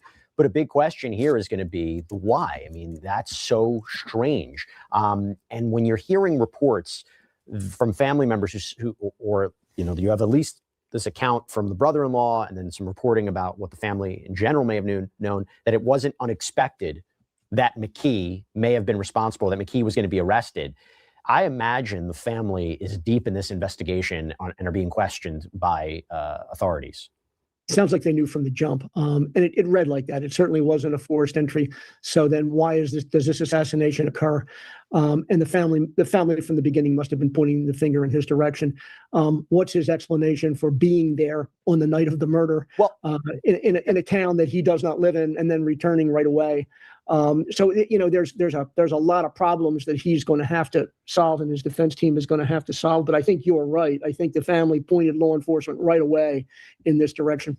Well, the no forced entry, if that is true, does that mean he was invited in? Does that mean there wasn't a conflict at first? Does that mean that the Tepes expected him to be there, or that he shows up and they invite him in? Because it'd be very different if someone had broken a window or charged through the door. No forced entry. Is that something that will complicate the case for prosecutors, help the defense in any way? Talk to me about that. I think it helps the prosecutors, quite frankly, because if it's not forced entry, then why are you letting somebody in? It's always a friend. It's somebody you know. Here is an ex-husband. What are you doing here? And then does he start blasting immediately when he comes in the house? So the lack of forced entry from the beginning told me that they were looking right away for somebody that he or she knew. Is it a former spouse? Is it a lover? Is it somebody that could do the unthinkable here? So I think the lack of forced entry helps the prosecution far more than the defense, I will tell you. And it's so early in this investigation, but you do wonder if there's an admission, I did show up to their place, I did come in, and then there's a debate about what happened in that house and what the evidence would bear. That's going to be interesting. I do want to go to the evidence that we seem to have. You talked about how there's not a ton of details with respect to the surveillance footage or how they were able to track the car to him and track it all the way back to Rockford, Illinois. But if that is in fact the same car, and it was there during that critical time period, and then it's all the way back in Illinois, and they track it to him, I mean, I guess what are some ways the defense can attack that kind of evidence? Because it seems pretty strong. Yeah, it's a headache for them. And I'm guessing that there's probably no real ID from the video that I saw. So they'll attack identification. They'll attack the fact that there's no real proof that he himself was driving the car, or he himself ever entered the dwelling. They'll attack the lack of DNA, if there's a lack of DNA. And I'm sure that they've gone all over that house and tried to find DNA. They'll check the car. Is there DNA in the car? And again, what's the defense going to do? I mean, we remember the Simpson trial at the very inception. There was no way he could win this case. Now, I'm not saying he's going to have the dream team defending him, but they will look at DNA. They will look at the lack of evidence that he was actually in the home. Being there and being in the general proximity of the dwelling isn't enough to get a conviction. Did he make any statements? Again, they're going to look at that phone. They'll be able to track that phone. Now, was he smart enough, if he did do it, to leave the phone home when he went? Because if he didn't, that phone tracks him every step of the way. And I think what you said previously, Jess, is they're going to be looking for motive evidence. Why did he suddenly do this after 7 or 8 years? What triggered it? Was there some kind of an argument? Was there some issue? Did something happen at his employment? Did he lose employment? Was he losing employment? Did it lead him to a dark place? These are going to be the questions that are going to have to be answered. And in the absence of those answers, again, the defense is going to say it's proof beyond a reasonable doubt. Don't tell me he was in Columbus. Tell me more. And do you think that this is something that authorities already know? Because they won't address motive. They won't address it at this point in the investigation. You clearly explain why. They don't want to compromise in any way, particularly if there isn't a grand jury indictment yet. Do you think they have an idea of what the motive is here? And how you talk about the search for it. It is important for the prosecutors to tell that story to jurors. Hello, everybody. Put down below, what do you think the motive is?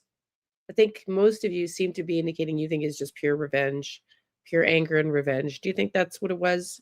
Let me know down below. 100%. I mean, you don't have to prove motive, but juries want a motive. Yep. Believe me, they want a motive. And I've been doing this for 40 years, and I've never met a jury that didn't want a motive, particularly in a murder case.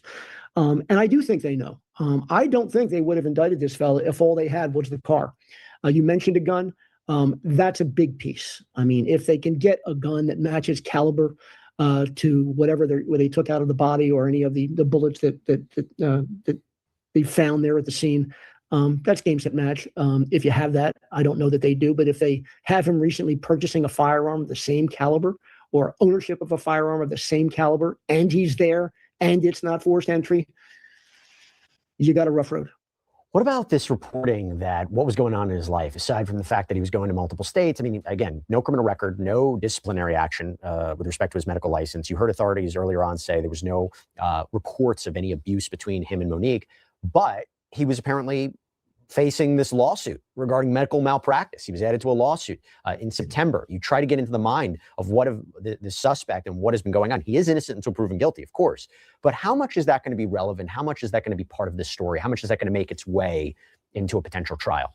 Yeah, I think it's huge. I mean, you're going to have to explain not only motive, but what brought him to that dark place. And and just looking at some of the footage I've seen in terms of his affect, et cetera, they're going to paint him as a guy who literally became broken in his life, who became desperately depressed because of a lack of success and failure that was happening in his life, and that he at some point attributed all of that to her. And that was his motive. If I'm a prosecutor right now, that's exactly where I'm headed to cause the bow to break. And when the bow breaks, you do things that are incomprehensible. And I'm assuming that that's the direction they're going to take. I also think, and this is purely based on the reporting, the injury sustained by these two, the idea that he was apparently shot multiple times and she was shot right in the chest. Do those kind of injuries tell you a piece of the story and give you an indication about who might have done this? Well, I mean, not necessarily. I don't think it necessarily tells you who did it, but what it tells you is one of two things. One, that he wanted that trigger man wanted both of them dead, or that somebody tried to come to somebody's aid in the course of the killing and got killed themselves. They're not really going to worry about that because, whether he wanted to kill them both or wanted to kill one and the other got in the way or tried to save her or she tried to save him, whatever the case may be. If they can put him inside that residence, if they can tie a gun to him, and if they can string along enough circumstantial evidence of motive, it's going to be a very difficult case for him to win. And I think you're 100% right. It shows intent to kill, the placement of the bullet, the placement of the bullets, placement of the wounds, right? That's the key there. I imagine in Ohio, and I believe they have a preliminary hearing process where the prosecution would have to present the evidence that they believe is sufficient to show that there's probable cause to support the charges for this case to move forward towards trial. Isn't a preliminary hearing the time when we learn a lot more information about the case? We learn a lot more about the evidence in a case? There's no doubt about that. Even though it's a prima facie standard, they will certainly put evidence on. Now, Ohio is, as I understand it, a grand jury state. So sometimes when you have a grand jury indictment, there won't be a preliminary hearing. Mm-hmm. Many states that have indictment by grand jury, unlike the state I'm in Pennsylvania, you don't get preliminary hearings. They say, listen, a grand jury indicted you, you're going to trial. And they'll turn over grand jury transcripts and you'll get discovery and you'll get evidence. But if a grand jury indicts them, I'm not always sure, and I'll check this, whether Ohio compels a preliminary hearing or not. But you are right. If there is one, it's really your first chance at testing proof. It's your first chance at cross-examining and examining the evidence they have. Do you think they're with the grand jury right now, or not now, but do you think they're getting prepared to go into the grand jury? Okay, we're switching gears now. Into the medical malpractice lawsuits. The same attorney that all of Michael McKee's other cohorts in this practice hired in the wake of this malpractice lawsuit. Is this what Michael McKee was undergoing that drove him a little nuts? And why did he ignore basically this lawsuit? Now, Michael McKee worked for the Las Vegas Surgical Associates, LLP. This was a surgical group out of Las Vegas, Nevada. They offered general, bariatric, colon, rectal, vascular surgery, known for advanced techniques. They faced some kind of $20,000 settlement for misrepresented claims. Since Michael McKee is a vascular surgeon, it makes sense that he would work here. But in the wake of trouble, he just disappeared. So according to this ABC On Your Side article that just came out, he just disappeared. They tried to track this man down. They could not serve him with this lawsuit. And mind you, what I've learned is doctors might face a lot of malpractice lawsuits. This isn't the only one I've seen. I've saw other paperwork for some other malpractice lawsuit. Generally, doctors, they get attorneys to fight for them.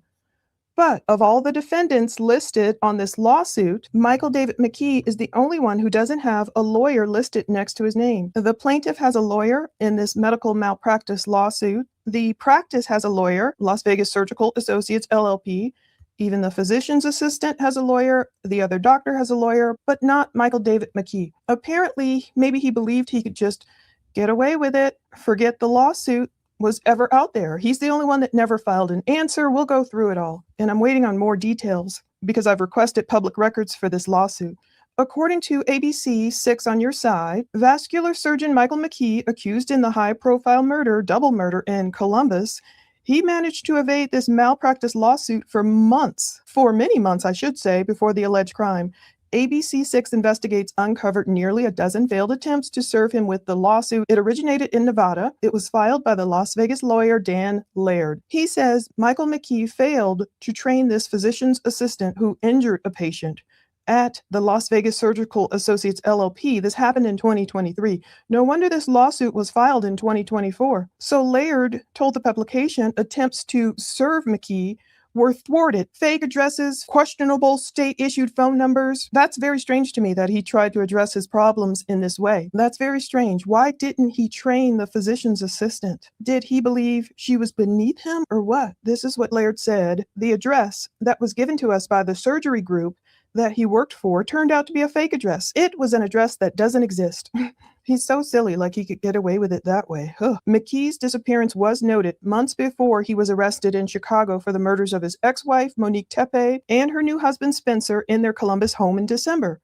Laird's process servicer documented at least 9 attempts to locate McKee, with the address provided by the medical group proving non-existent and his phone number issued with the state medical board leading to a fax machine. So he gave them a fax number instead of a real phone number. You could call and speak with him. Laird's efforts to contact McKee through former colleagues, including Dr. Peter Caravella, who is also listed in the medical malpractice suit, were unsuccessful. Indeed, we will see all their attempts to let this man know, McKee, no, look, you got to address this lawsuit. You just can't pretend it's not there. He said he has no idea where Dr. Michael McKee is now. Laird recounted from his response in October. He just disappeared. McKee's Nevada medical license expired last summer. ABC 6 Investigates asked Laird, is it a common practice for a surgeon to leave contact information with their former employers due to consultations regarding patient care? Makes sense. I guess a caring doctor would. I'm wondering if McKee was already losing it last summer. Well, the lawyer Laird said they tend to be highly responsible people. They're not the kind of people who just disappeared suddenly, and this was very surprising to us. Despite tracking McKee's current medical license to Rockford, Illinois in November, repeated phone calls made by Laird went unanswered. Laird was unaware of the Columbus murders until ABC 6 Investigates informed him this week. Wow. Shocking. He said, if you listed out the people who would likely be accused of committing a double homicide,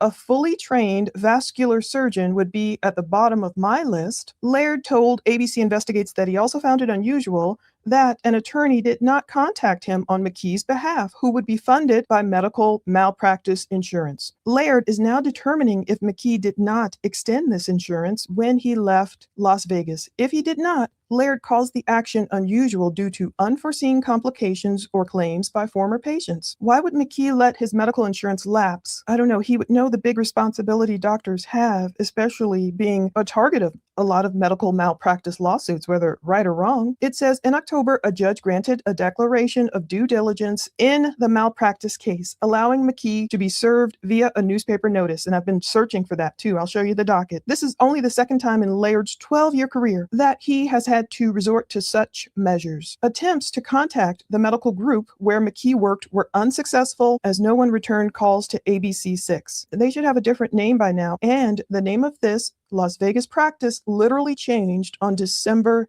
30th. We will look at the court docket. So it should no longer be Las Vegas Surgical Associates LLP. December 30th, we'll see 2025, they were allowed to change their name. So I'm waiting for more documentation. But my biggest takeaway too is why McKee wouldn't train the physician's assistant. So that's what the lawsuit's about, who injured a patient allegedly until it's proven. Anyway, let's start here. With this case information, we can see all the defendants, the case number. It was filed May 17th, 2024.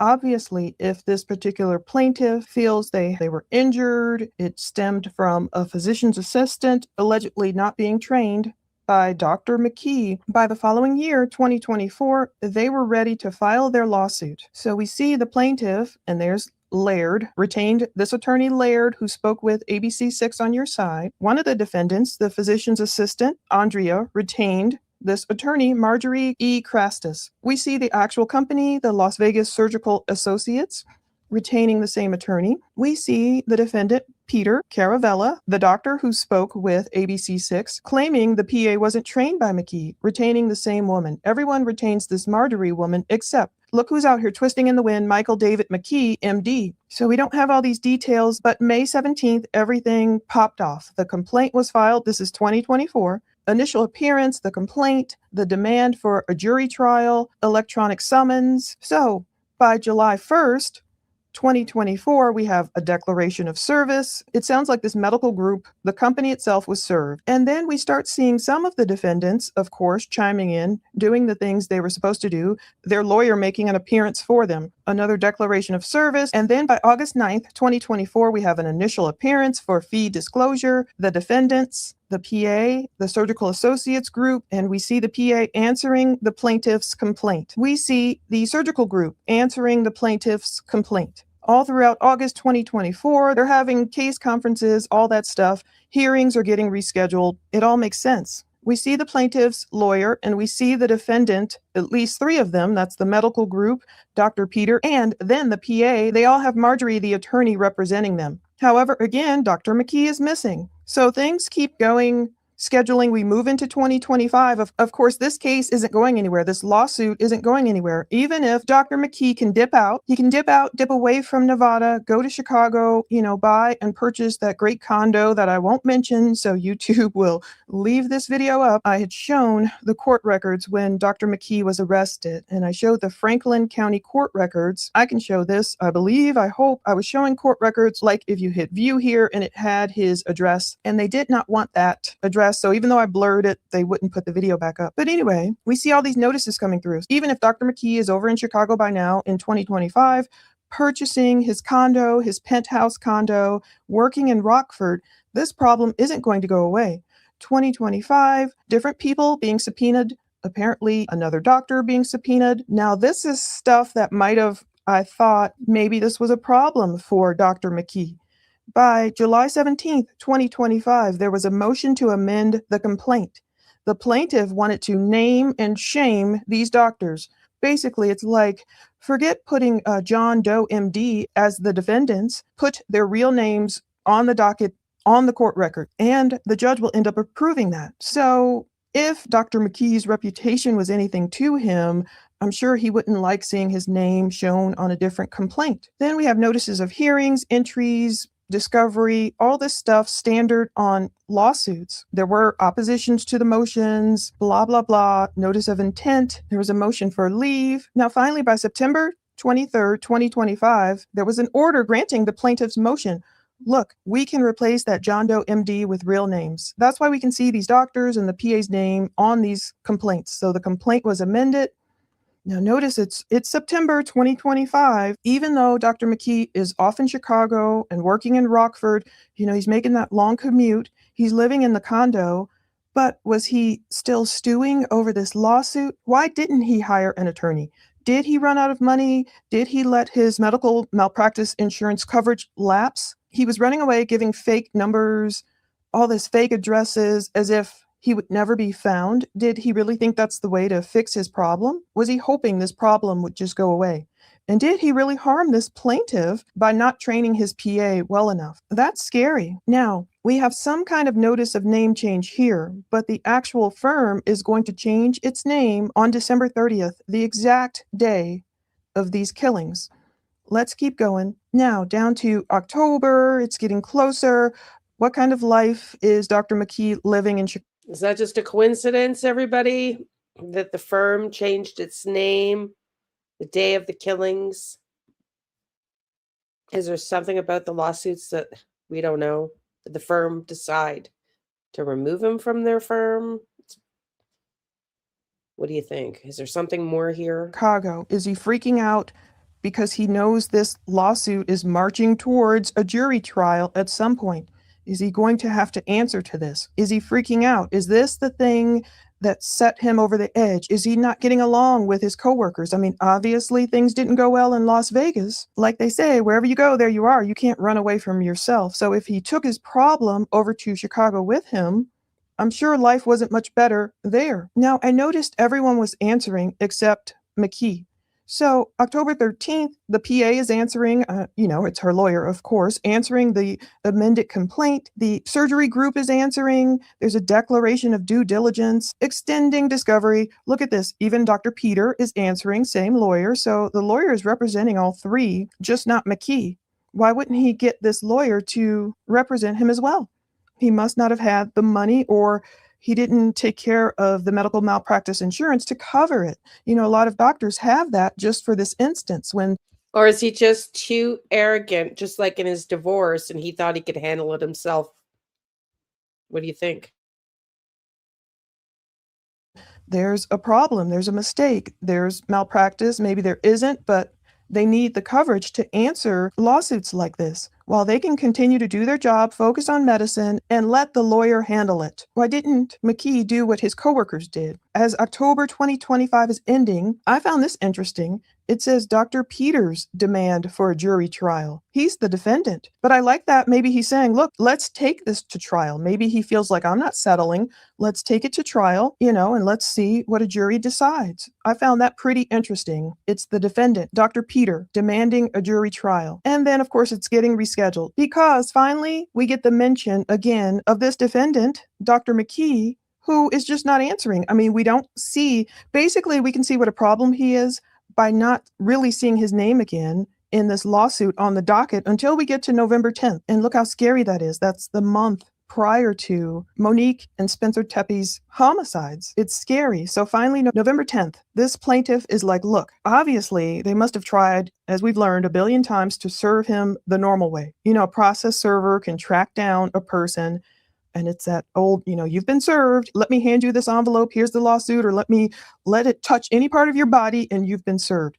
Well, by November 10th, they couldn't find McKee. So there's a motion from the plaintiff to say, look, let's serve this guy through the newspapers like the old days. It has to be published and enlarge time for service of process on order shortening time. So obviously, if the process server tried to serve McKee, 9 times? This is a last resort. So they're rescheduling hearings, There's a status check right before Thanksgiving, November 24th, trial resetting, motion for extending time. And here it is. The motion was granted right before Thanksgiving. Plaintiff's motion to serve defendant Michael David McKee, MD, individually by publication and to enlarge time. The judge is like, look, okay, you guys have tried. Go ahead, serve them by publication. And I'm still seeking the record on exactly where that was published. We won't see more info about this until January 2026. So again, all the pending motions, amended order setting the time of the jury trial. Let me not skip over this. I found this fascinating. December 30th, 2025, there's a notice of change of firm name. So I don't know what this Las Vegas Group Associates LLP is known as now. Perhaps I can find that.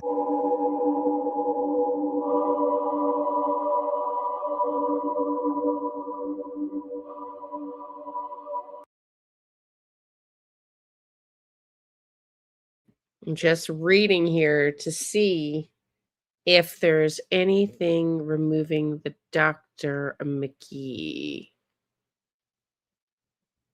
Interesting. Let's see. But I couldn't help but notice that date, December 30th, 2025, the same day, unfortunately. The Tepes were gunned down in their home where they should have been safe, allowed to raise their young, beautiful children and grow old and become grandparents and remain in love and raise a happy family. No, that was the same day they were struck down. Now, unbeknownst, I'm sure, to these doctors and everything out west, their firm name was changing. I found that curious, just the same day. And now, January 6, 2026, there was the order granting that plaintiff's motion to serve Michael David McKee individually by publication. So, did they print it several times? Was it in the Las Vegas Journal or Review or the Legal News or what? I'm still searching for if they've actually done that. By now, at this point, obviously, the murders had happened, but Dr. McKee had not been arrested yet. He was not arrested until January 10th, Saturday. So 4 days later, he would be arrested. So wherever they served him, when they printed his name, did anyone see it? Did anyone in the medical community see it? This is right prior to his arrest. Now, there would have been this year his jury trial. Now, I bet you they can serve him now because they.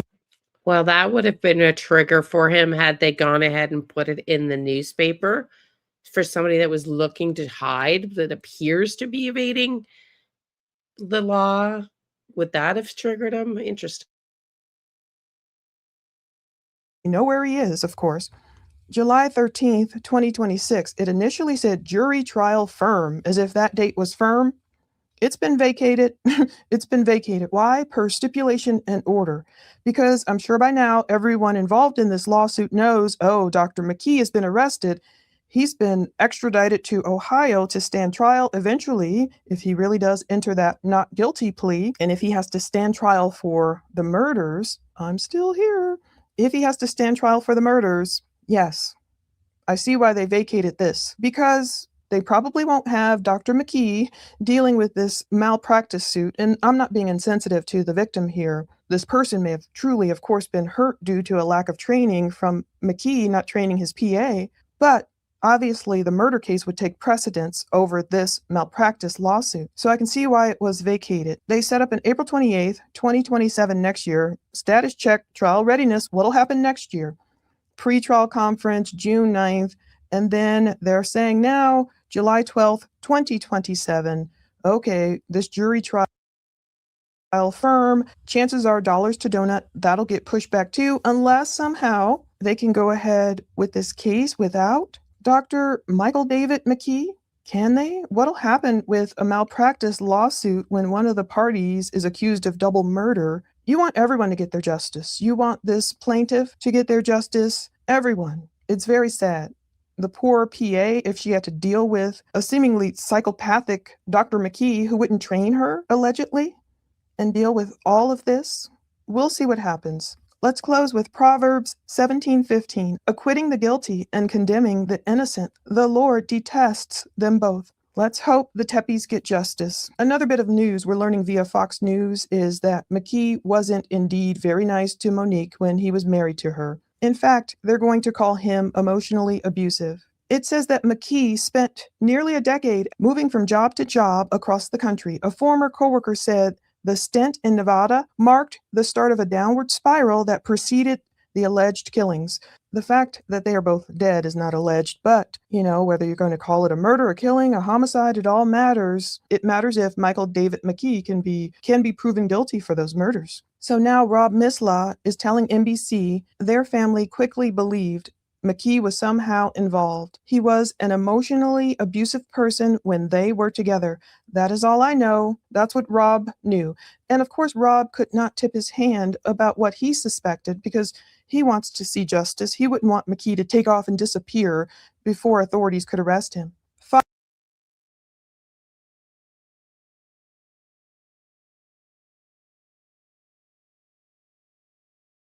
We're going to switch it up now. We're going to move into John Kelly, the profiler. Thanks for tuning in, John Kelly, profiler here, and welcome. Welcome to today's show. And I'm going to tell you something right now. We're going to get into it and hang in there with us because and I'm talking about Dr. Michael McKee, did not spare the children, and we're going to get into that, okay? What he's done is unbelievable. But the one thing I want to do is send our deepest condolences out to the friends and family of the Tepes. We're very sorry for what they've gone through. God bless them. And in no way did they deserve this. And in no way did these children deserve this. There's no question about it. The other thing I want to talk about, and I have to bring out, is the disclaimer. Okay?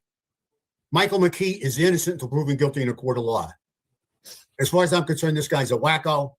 I said that yesterday. Some people were sending over comments calling him a nut butt. What can I tell you? Take your choice. Take your pick. I like either one. Okay? But he's innocent until proven guilty regardless of what. A nut butt. The other point I want to try and make is that, if you like what we're doing, please give us a nice like. Hit that like button. If you want to subscribe, please subscribe. We love your subscriptions. We love to have you as part of the family. And comment. We love to have your comments. Also, I really want to introduce our guest today, Pam Bogart. She's fantastic. She's an investigator for probation. She was for over 30 years. Very sharp, really good researcher, great investigator, and we're really thrilled to have her. Bottom line, really thrilled to have her. And of course, we have Leah jumping in, my producer, and she's very interested in this case. And Leah is got some really, really interesting questions that I think you'll find interesting, and you may want to comment on. Again, we love your comments. Also, we have another channel out there called Thrive. It's for addictive illness. It's free. Feel free to use it. It's loaded with educational information on anybody or any family that's having a problem with addictive illness. With all that being said, Leah, let me start with you because I know you have a question you're dying to ask me. Hey, John. Yes. Well, thank you for having me. Glad to have you and Pam on. First thing, though, elephant in the room. You say that this Dr. McKee, he did not do anything to these children. He spared the kids. But what do you mean by that in the title? That he really everybody's talking about, well, he spared the kids. He spared the kids. Thank God he spared the kids. Yes, thank God he spared the kids' lives. But he orphaned those children. He orphaned those children. You want to talk about narcissism, and you want to talk about, narcissism in proxy. Okay. I mean, narcissistic proxy. Take a look at what he did. Okay. By orphaning those children, he set them up to live the life he grew up in because he was orphaned and he was put up for adoption. Okay. I don't know if I would say he was orphaned. He was put up for adoption. All right. So he grew up in that situation where he was adopted. Obviously, it took some toll on him because this guy became a very, very stringent and strict narcissist and went about his business. But to the end point being, from what we understand on the allegations, he doesn't want anything to do with his family. Okay. And that's something Pam brought up early on. And we want to dive into that. But you see what he did? He left those kids without a mother or father. He orphaned them. So now does that mean they have to be adopted? Of course, somebody has to adopt them, whether they stay in the family and keep the name or they go to a different family. Somebody has to care for those kids. Very, very simple. I think he knew exactly what he was doing. I think he wanted to set those kids up to somehow suffer the life he suffered, being adopted and growing up without a mother and father. Narcissism by proxy. He took it out on those kids. I'm telling you. Those are just my feelings. Nobody else is talking about it. The only place you're going to hear about it's here for now. But we'll see. We'll see if it catches interest. That's interesting. It makes you wonder where he came from. What was his early life and his life with his family like? I don't know. Pam, do you want to talk about that a bit more? I don't know much about his early life except the fact that he was adopted at, I believe, 2 months. He was like 2 months old when he got it, which is the age that I would say most kids do get adopted, right? From infancy to, 2 months or. But yeah, he was the only child of these people also. They didn't have any other children. It was just him. And he went to Catholic schools and then he went to Ohio State and did his undergrad and went to medical school there and then did his residency in Virginia. That's, as far as I know about, his upbringing. But I know he's estranged from his family. I have heard that on several different news channels. Interesting. But I was going to say one more thing, though, not about him, but Leah and John, what do you think about the fact that one of the children was 4? What if she saw his face? She could identify him. I hope so. But what I'm saying is thank God he spared her life. But I mean, was he not thinking about that? That's kind of stupid, right? Mm-hmm. Yeah, that's ridiculous. But again, the trauma. Right. We don't know the trauma that is imposed on these children because, childhood is so complicated. I mean, you have trauma like with the 1-year-old, even before memory. You can be traumatized before memory, but the body never forgets and still carry that right on through your life. Okay. Now, for instance, when I take a look at him, right? I mean, a couple months before he ended up getting adopted or whatever, I don't know if there was an attachment disorder. I don't know if there's going to be an attachment disorder with these 2 children. I don't know. I would assume there's going to be, because when you separate an infant from its biological mother, from their biological mother, okay, and father, but mother most completely, most assuredly, okay, there is going to be a problem. When will that problem arise? It may be 20, 30 years later. But what is it when you separate them? It's abandonment. Okay, they're being abandoned for whatever reason by their mother. He was abandoned by his mother because she gave him up for adoption. All right. He's abandoned through murder by these two. I'm sorry. He's abandoned, these children. I'm sorry. These children are abandoned by murder because of McKee. They're abandoned from their mother and father because of him. Right. And he also probably feels abandoned by, in a delusional way by Monique because she filed for divorce, right? No question about it. Yeah. No question about it. So he's abandoned by his biological mother. He's abandoned by Monique. Put it all together. But the narcissism by proxy, to drip that down onto these two children. What do you guys think? Do you think he was trying to hurt the kids? There's no doubt these kids will suffer. Hopefully with a lot of therapy and counseling and their ages being a blessing, they'll be, taught to learn that they weren't abandoned by their parents. But what do you think? Was this part of his plan to seek vengeance on the kids?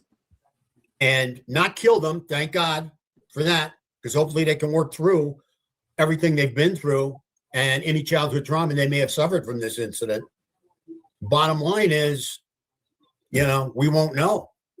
Time will have to tell with that. But he set them up to live the same life as he lived growing up, where they would be orphans or adopted or whatever, by somebody else, and they would have to grow up, not with their biological parents. They're not going to grow up with their biological parents because he killed them, just like he didn't grow up with his biological parents. And it seems hatred there flustered. Talk about that, Pam. He doesn't want anything to do with them, right? Or they don't want anything to do with him or something? With his parents? Well, I don't know much about the relationship. I read somewhere that the parents do know about all this and they're kind of devastated, but they didn't talk about anything about the fallout, like why it happened, But going back to the whole family thing, I'm thinking, it's around, this happened all around Christmas time, right? Mm-hmm. And, she wound up having, I'm talking about Monique now, the very thing that he wanted, the perfect relationship and a beautiful family. Mm-hmm. So, he's probably very jealous of that, or probably, was very jealous of that. And he was probably seething about that. Oh, I really believe that. What do you think, Leah?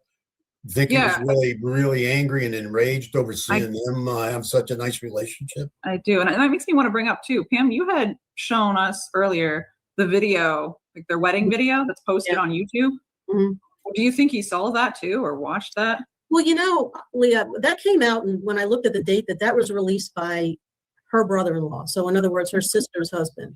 And it was released in 2021, right? On YouTube. But their anniversary was coming up, their 5-year anniversary.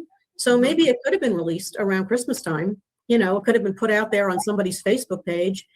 And I believe he was probably in some way trolling her or stalking her, whether it be through social media or whatever, and yeah, I'm sure he probably saw that.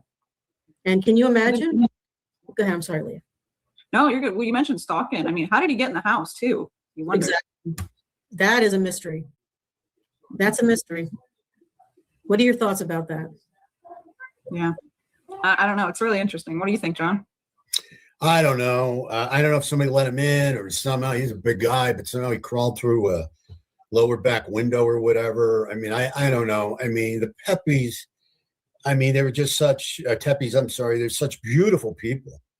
And, they give their heart to anybody. I don't know if they forgot to lock the door or if he came to the door crying or carrying on and they felt sorry for him, they let him in and he took advantage of that.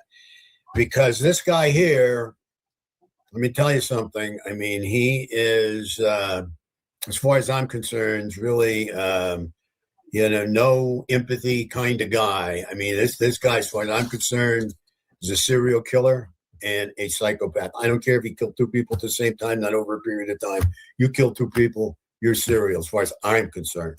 And what do you think was the actual trigger, Leah or John, that actually put him over the edge? Because I mean, we're talking about a marriage that ended in 2017, and we're here. I think that there's a couple things that could have put him over the edge. I think it could be the constant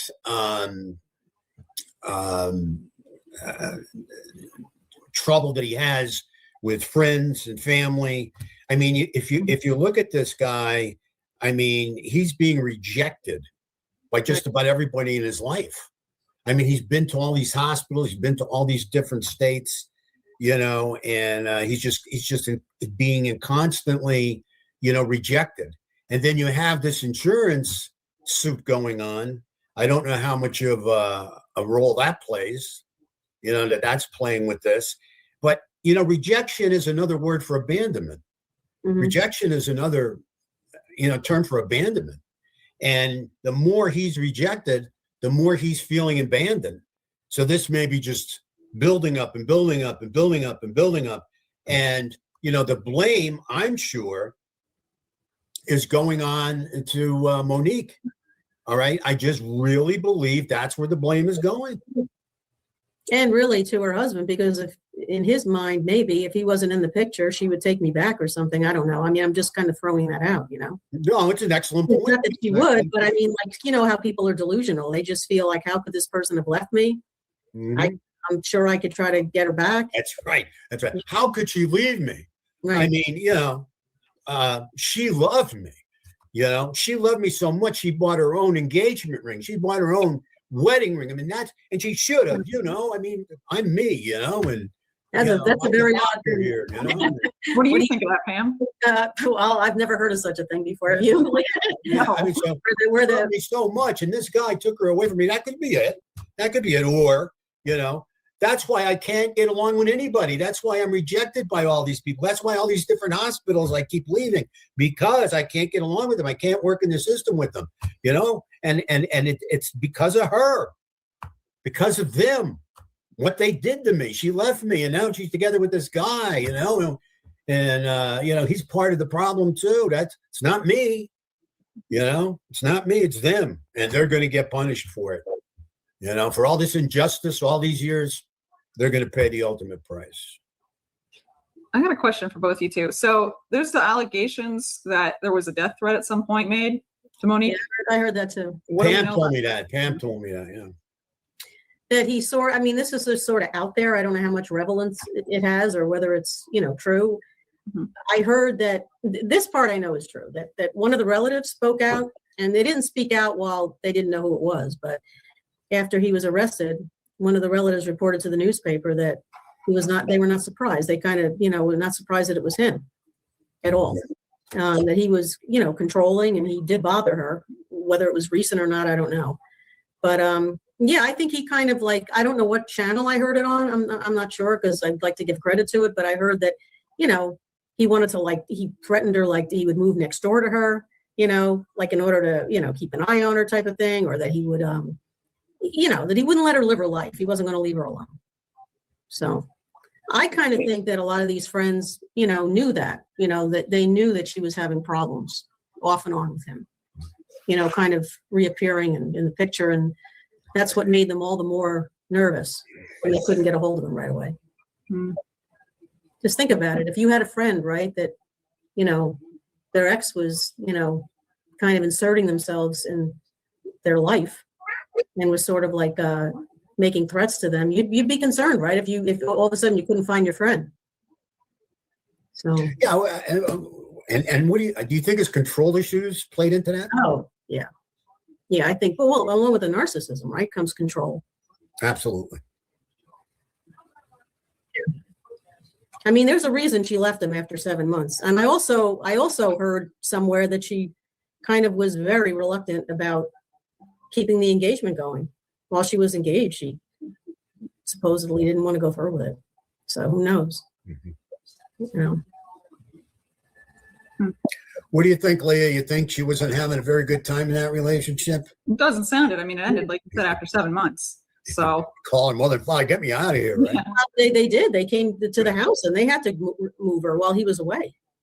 I guess she was afraid he might come home in the midst of it. You know, I would do the same thing. I'd want as many people around me as possible moving my stuff out. I'm surprised too. I mean, I don't know what kind of security they had on their home. You know, it was a big concern too. And the other thing is, did you want to talk about Pam, like the house? And I don't know, I can bring up a picture of the back of the house. Yeah, I'm just so curious about how he entered because here's the back. I personally think, I don't know, this is 4 o'clock in the morning, 3:30 in the morning. Who's going to open the door at that time with little kids? And I don't believe that they would open the door. Something being unlocked possibly, but they had a keypad on the front, right, John? And a Ring doorbell camera. Yeah. Yeah.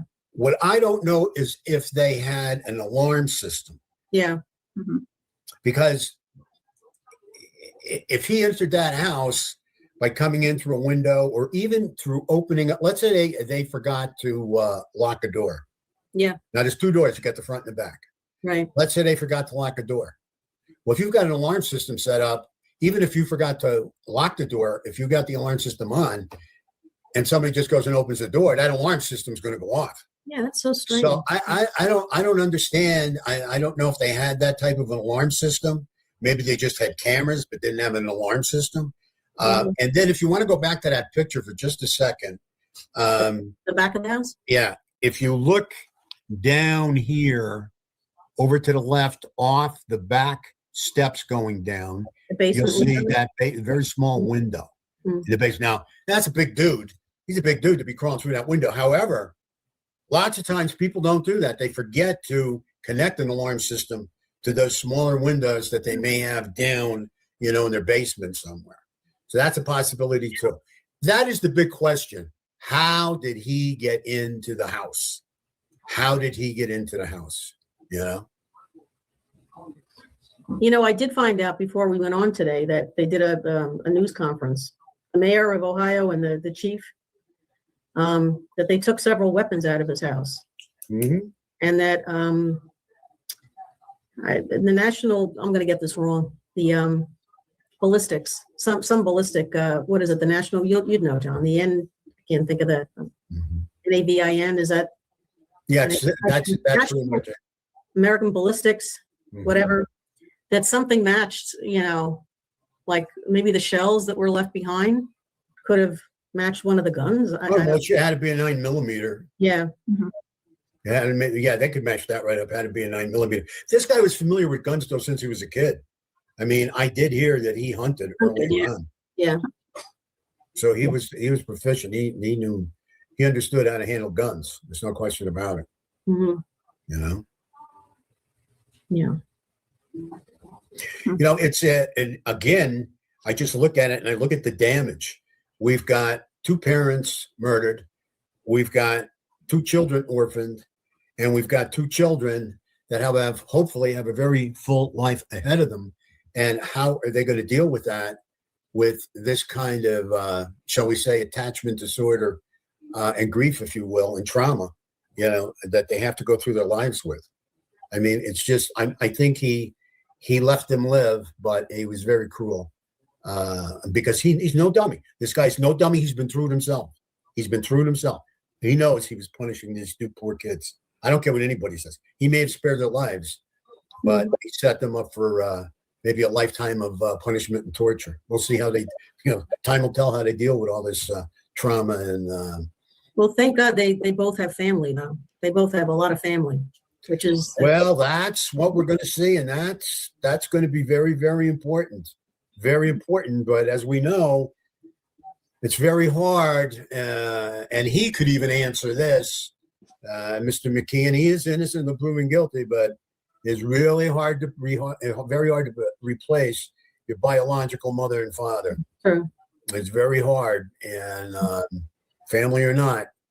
Well, that's true. There's a lot these kids have got to work through as they start to grow older, and I just God bless them. Right? Let's pray for them because they're going to need it. And I just believe this guy smart enough with the brains he has and working with kids and been through and having gone through what he's been through and everything, he was pretty hip to, well, I'm going to take your mother and father. I didn't have a mother and father, biological mother and father. And I don't even like my mother and father now. I don't even have anything to do with them, my adopted mother and father, even though, I had a good life with them and I went through school and they took good care of me and made sure I was involved in sports and everything else and kept my grades up. But, they're not, no. I mean, he's just, carrying this resentment and rage, about from being abandoned and, not focusing on the good life that he had in all directions, only on the negative, abandonment issues. I'm sorry, go ahead. No, I was going to say, going back to the adoption, I'm just thinking, so if he did, everybody handles adoption differently, I guess, That's right. Absolutely. Absolutely. Everybody's different. And it doesn't mean that his adopted parents were not wonderful, That's correct. For some reason, some people can't get past the fact that their mother rejected them. Absolutely. And I wonder how much that ties into her rejecting him. Mm-hmm. That becomes so big because of his rejection from his mother. When the woman he, decides to really love, he can't see any part he played in it. It's just another big hit again. Yeah, absolutely. And, there's a term for that too. It's called analytical depression, how it can affect the newborn and, really, when a child, that we call it an attachment disorder, but it's really a detachment disorder, when the child is detached from the mother. And supposedly from what you said earlier on,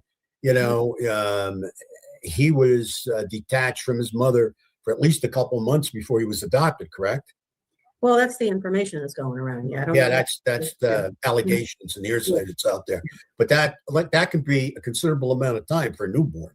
Don't forget that newborn is depending on that biological mother to live to survive. Right. So there's no question about it. And then we don't know whether because a lot of adopted children do this. I mean, their adopted parents encourage them to do it. They go and they search for and what if he got rejected yet again? That could happen too. Yeah, and I wonder if this guy ever even cared enough to search. I think this guy was just so immersed with himself. Did you hear anything about him searching? No. I'm just thinking in general about people that I know that were adopted that were sort of encouraged to search, for their parents. Well, that's the healthy thing to do, with children. And there's so many adopted kids do well. But there's a certain percentage of adopted kids that go the wrong way. They don't do well, We do have that as they can't get over that abandonment issue, know.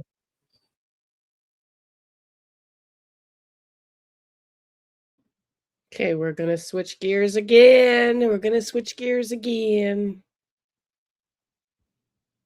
watch Vinny. Vinny looks really dapper in this interview. He looks great. He did a great job. To my investigation, the cold-blooded murders of Spencer and Monique Tepe, a young couple with young children who are now orphaned. Here's the story. 5 years ago, Spencer and Monique Tepe were married in a small, intimate wedding inside their beautiful Columbus, Ohio home. And inside that home, they were raising a family, 2 young children, just 1 and 4 years old. Spencer worked about an hour away as a dentist. Colleagues say he loved his job and showed up on time every day with a big smile, full of energy and ready to serve his patients. So when Spencer did not show up to work on December 30th, his colleagues thought something was wrong. And they were 100% right. Inside the house, behind locked doors, those 2 young children were heard crying. Also inside the house, Spencer and Monique were found shot and killed. No weapon left behind, just shell casings. Now investigators have made an arrest that leaves many questions still unanswered, like how did the killer get inside? And why would he do this to this wonderful family? It was the biggest mystery in the country. And now it has apparently been solved, at least according to investigators and prosecutors in Ohio. Let's bring in Court TV field reporter Cody Thomas, who is live tonight in Columbus, Ohio. Cody, great to see you. Michael McKee is the name of the man who's arrested today. Michael David McKee. What happened in court today? Well, Vinny, it was a very brief appearance lasting less than 2 minutes, and it took place in Illinois because that's where he was arrested in Rockford, Illinois, right outside of Chicago. Now, we saw him walk into a courtroom, and we also heard him speak alongside his attorney. Take a listen to this. Can you check the record, Michael McKee? Have you had a chance to speak with him? Yes, Your Honor. What's your position at this time? Yes, at this time, Your Honor, on behalf of Mr. McKee, I will assert his right to counsel. I will assert his right to remain silent. And Mr. McKee believes that the most expeditious manner in which he may defend himself against the charges pending in Ohio and to plead not guilty would be to waive his right to an extradition hearing and to have a governor's warrant and to agree to his immediate transportation to Ohio. So, Vinny, that was McKee's attorney waiving his right to an extradition hearing. But what are the charges that Michael McKee are facing? Well, we do know that the 39-year-old is facing 2 charges of aggravated premeditated murder. Now, he's due back in court on January 19th. The judge did not specify exactly when he would be transferred here to Ohio, but a hearing on the status of that transfer is scheduled for January 19th. All right, let's talk about the connection now between Michael McKee and the victims here, Spencer and Monique Tepe. Well, Vinny, we do know that Michael McKee and Monique Tepe were once married a little over a decade ago. That is the connection there. He is the ex-husband of the female victim in this gruesome crime. But first, Vinny, before we get into the marriage and the divorce history, let's talk about who Michael McKee is as a person and not the criminal. Now, we do know that he is a doctor, and his specialty is vascular surgery, and he has active medical licenses in the states of Illinois and California. Now, like both Monique and Spencer Tepe, he graduated from Ohio State University, graduating from their College of Medicine there in 2014. Here's a picture of McKee and Monique Tepe. Now, this is from their wedding day. This is from the New York Post, posted to Facebook by user Phyllis Williams. You see them there. And Vinny, now let's dive into some of that marriage and divorce history here. Now, Michael McKee and Monique Sabatersky, that was her maiden name. That's what she was known as back then. They were married in 2015. But then they divorced after less than 2 years, Vinny, only a year and 10 months together. The reason given was, quote, the parties are incompatible. Now, important to note, they did not have children and they weren't living in the same state, of course, when they divorced. And Vinny, also friends and family gathered for a celebration of life here in Columbus, Ohio on the Sunday after McKee's arrest to remember Spencer and Monique. And of course, we saw people walking inside the funeral home that day to pay their respects. So Vinny, allegedly, is the ex-husband. That ex-husband of a decade ago. Was he still jealous after a decade? Is this pent-up rage still a decade later? This is all alleged, but he is the man in custody now. Yeah, this is surprising, right? Usually you talk about an ex, you're talking about maybe they're fighting over children, have some sort of a custody battle, or it's a very recent wound. But here, as Cody has said, they got married 10 years ago. The marriage didn't last long at all. By the end, by the time it was finalized, they're not even living in the same state. That brings us to the first question in our investigation tonight, and it is, why would Michael McKee allegedly do it now? Right? Like if it's a fresh, we just got divorced, and now she's seeing someone else, or this is a decade after they got married. Why would he allegedly do it now? Joining me to help answer that question, host of Surviving the Survivor, the podcast, Joel Waldman is with us, and host of the 13th Juror podcast. Yay, we love Joel. Excuse me. We started this stream watching Joel and Brandy Churchill from the 13th Juror. So let's keep listening. Vinny does a great job here. I love this video. We've got more after this one, so keep watching. Probably one of the last days we're going to do the Tepe deep dives. We're going to do something on Monday for sure with this court appearance, but it'll probably be the last next week of the Tepe murders until there's updates for the case. So keep watching. Cast and crime junkie jury, Brandy Churchwell with us as well. Great to see you both. All right, Joel, I'll start with you. What are your thoughts here? And I don't know if you've uncovered anything, but I mean, this seems strange to me because he's an ex, but he's an ex from a decade ago, from a short marriage with no kids. Yeah, Vinny, we just had a licensed marriage therapist on. I asked that question. Have you ever heard of someone exacting revenge after this many years? And the short answer was no. Something that people both on the web and we have independently uncovered this is the marriage, as you stated, was dissolved back in 2017. They were actually only really together for about 8 months, even though it took about 2 years for the dissolution of marriage. But in 2025, September 2025, just a few months back, something appeared on a docket. And I also had the Deputy Attorney General of Ohio on Surviving the Survivor just now. And we were trying to decipher what that was specifically. Why was this thing on the docket? He couldn't make it out. I still have not been able to make it out. Others have taken jabs at what it might be. I don't know if Brandy has an answer, but that could be a critical piece of evidence as to what triggered him all these years later. Yeah, that is kind of bizarre. I mean, it wasn't, they're not fighting over kids. You don't accumulate that many assets. You're only together for 8 months. It's, it's a blip on the screen when it comes to family law. This is like one of the easy ones. Brandy, what are your thoughts tonight about why he would allegedly do it now? Yeah, I mean, look, I agree with Joel. Spouses typically don't kill years later, but when it does happen, it's almost always after a trigger. So this court situation that is popping back up on the docket after, however many years, and I think there was a court date set for September is the one Joel was talking about.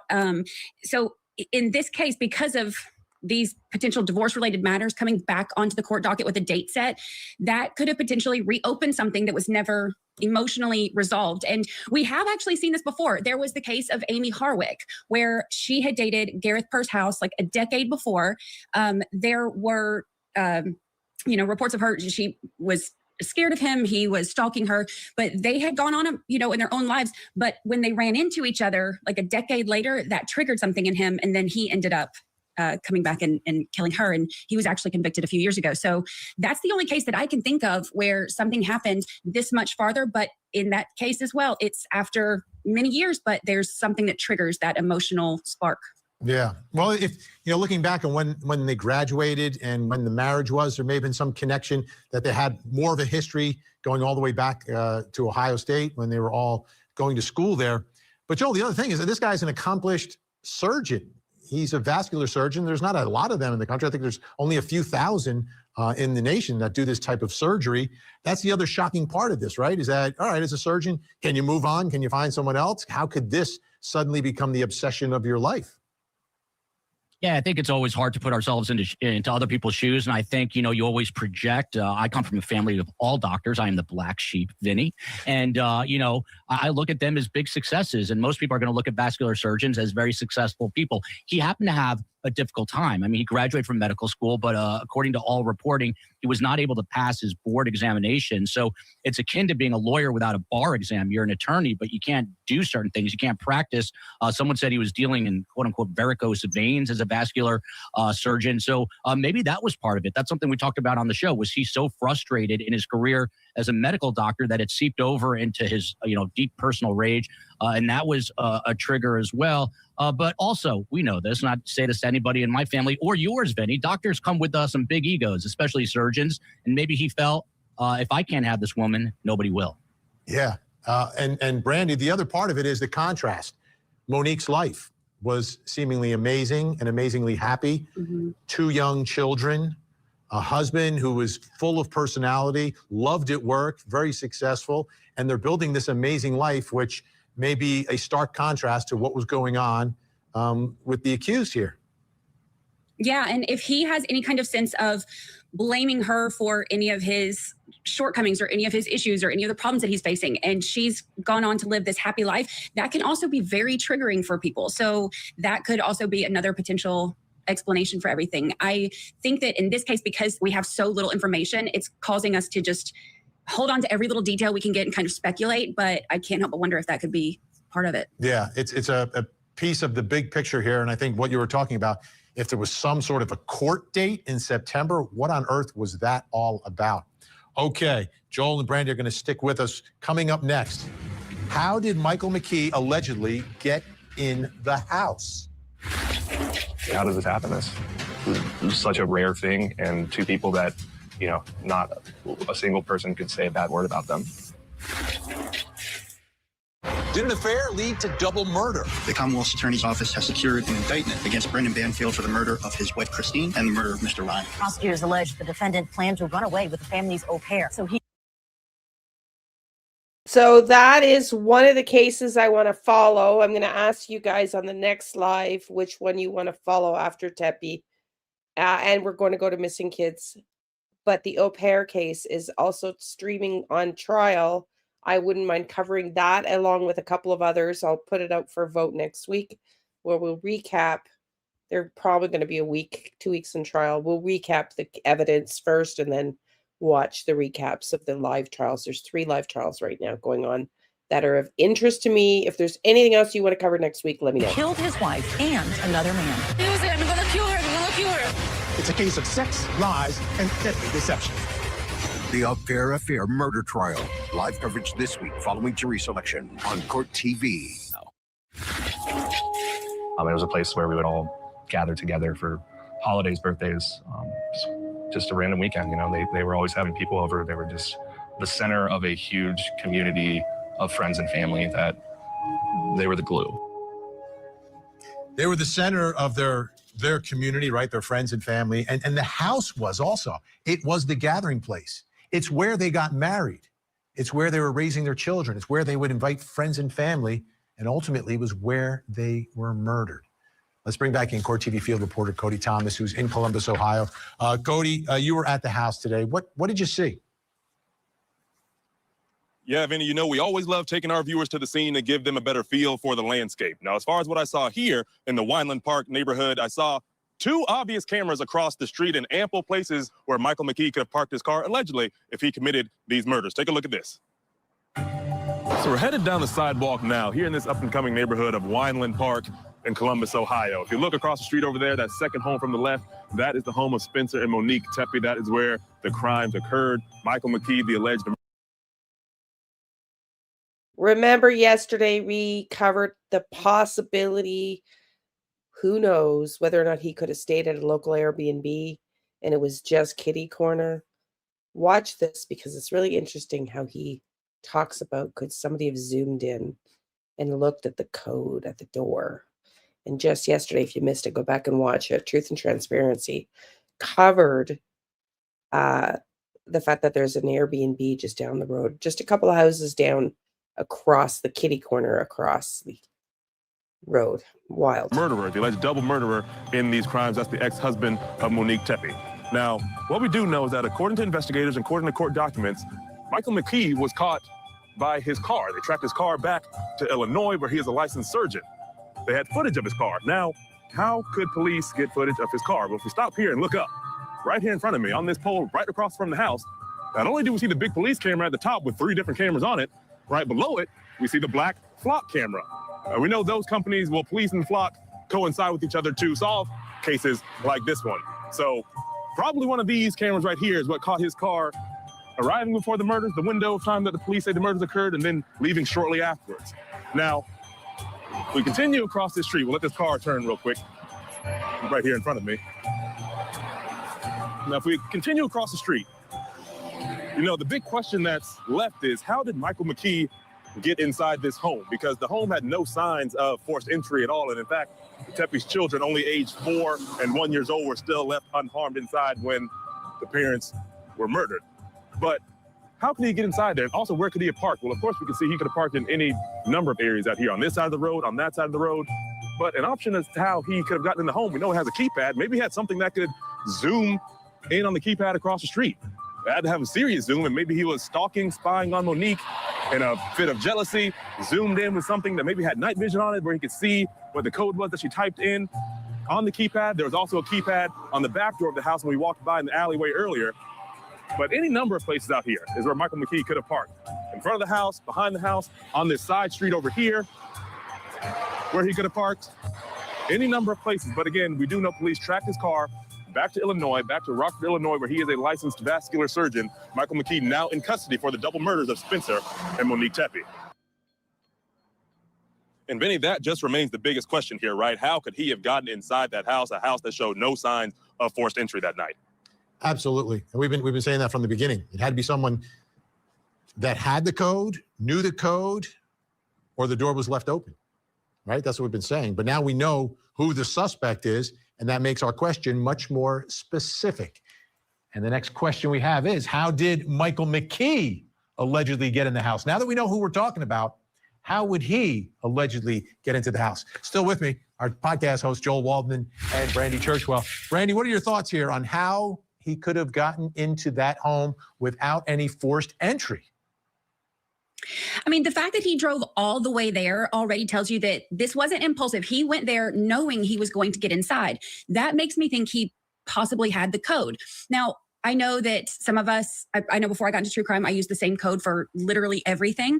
Getting into true crime, I changed that habit real quick, but I know that that is common. So with him having a familiarity with, Monique, with them having been married before, maybe it's a situation where she uses the same code. Maybe the door was unlocked, but I feel like the other option could be, if he's banging on the door in the, early morning hours and, if Spencer comes to let him in and all he does is flash the gun and say, I'm coming inside, that is an option as well. But for me, I feel like the most likely option is maybe he did have that code.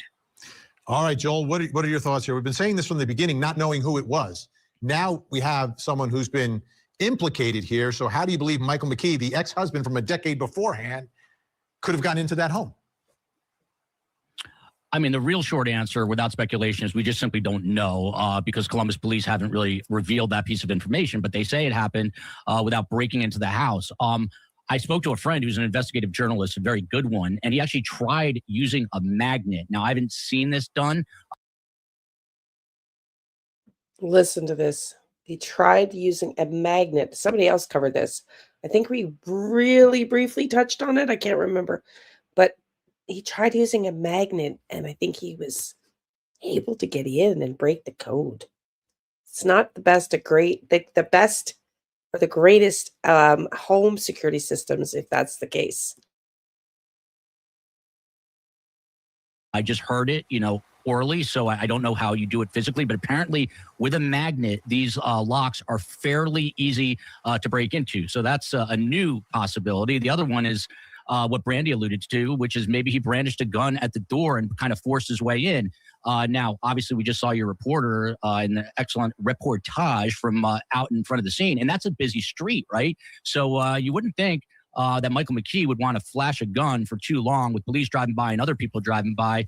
And obviously, the fourth possibility is that somehow he knew this key code. I wouldn't put it past this guy, knowing what we know now, that maybe he hacked into a computer, maybe he knew a previous passcode and figured out the passcode somehow, and that is how he ultimately gained entry. Yeah, and Brandy, your point is really well taken, that you're making that big drive that night. You're not going there not knowing that you're going to be able, whether or not you're going to be able to gain entry. And I guess you know that they're home as well, which is another part of the equation in being able to do that. I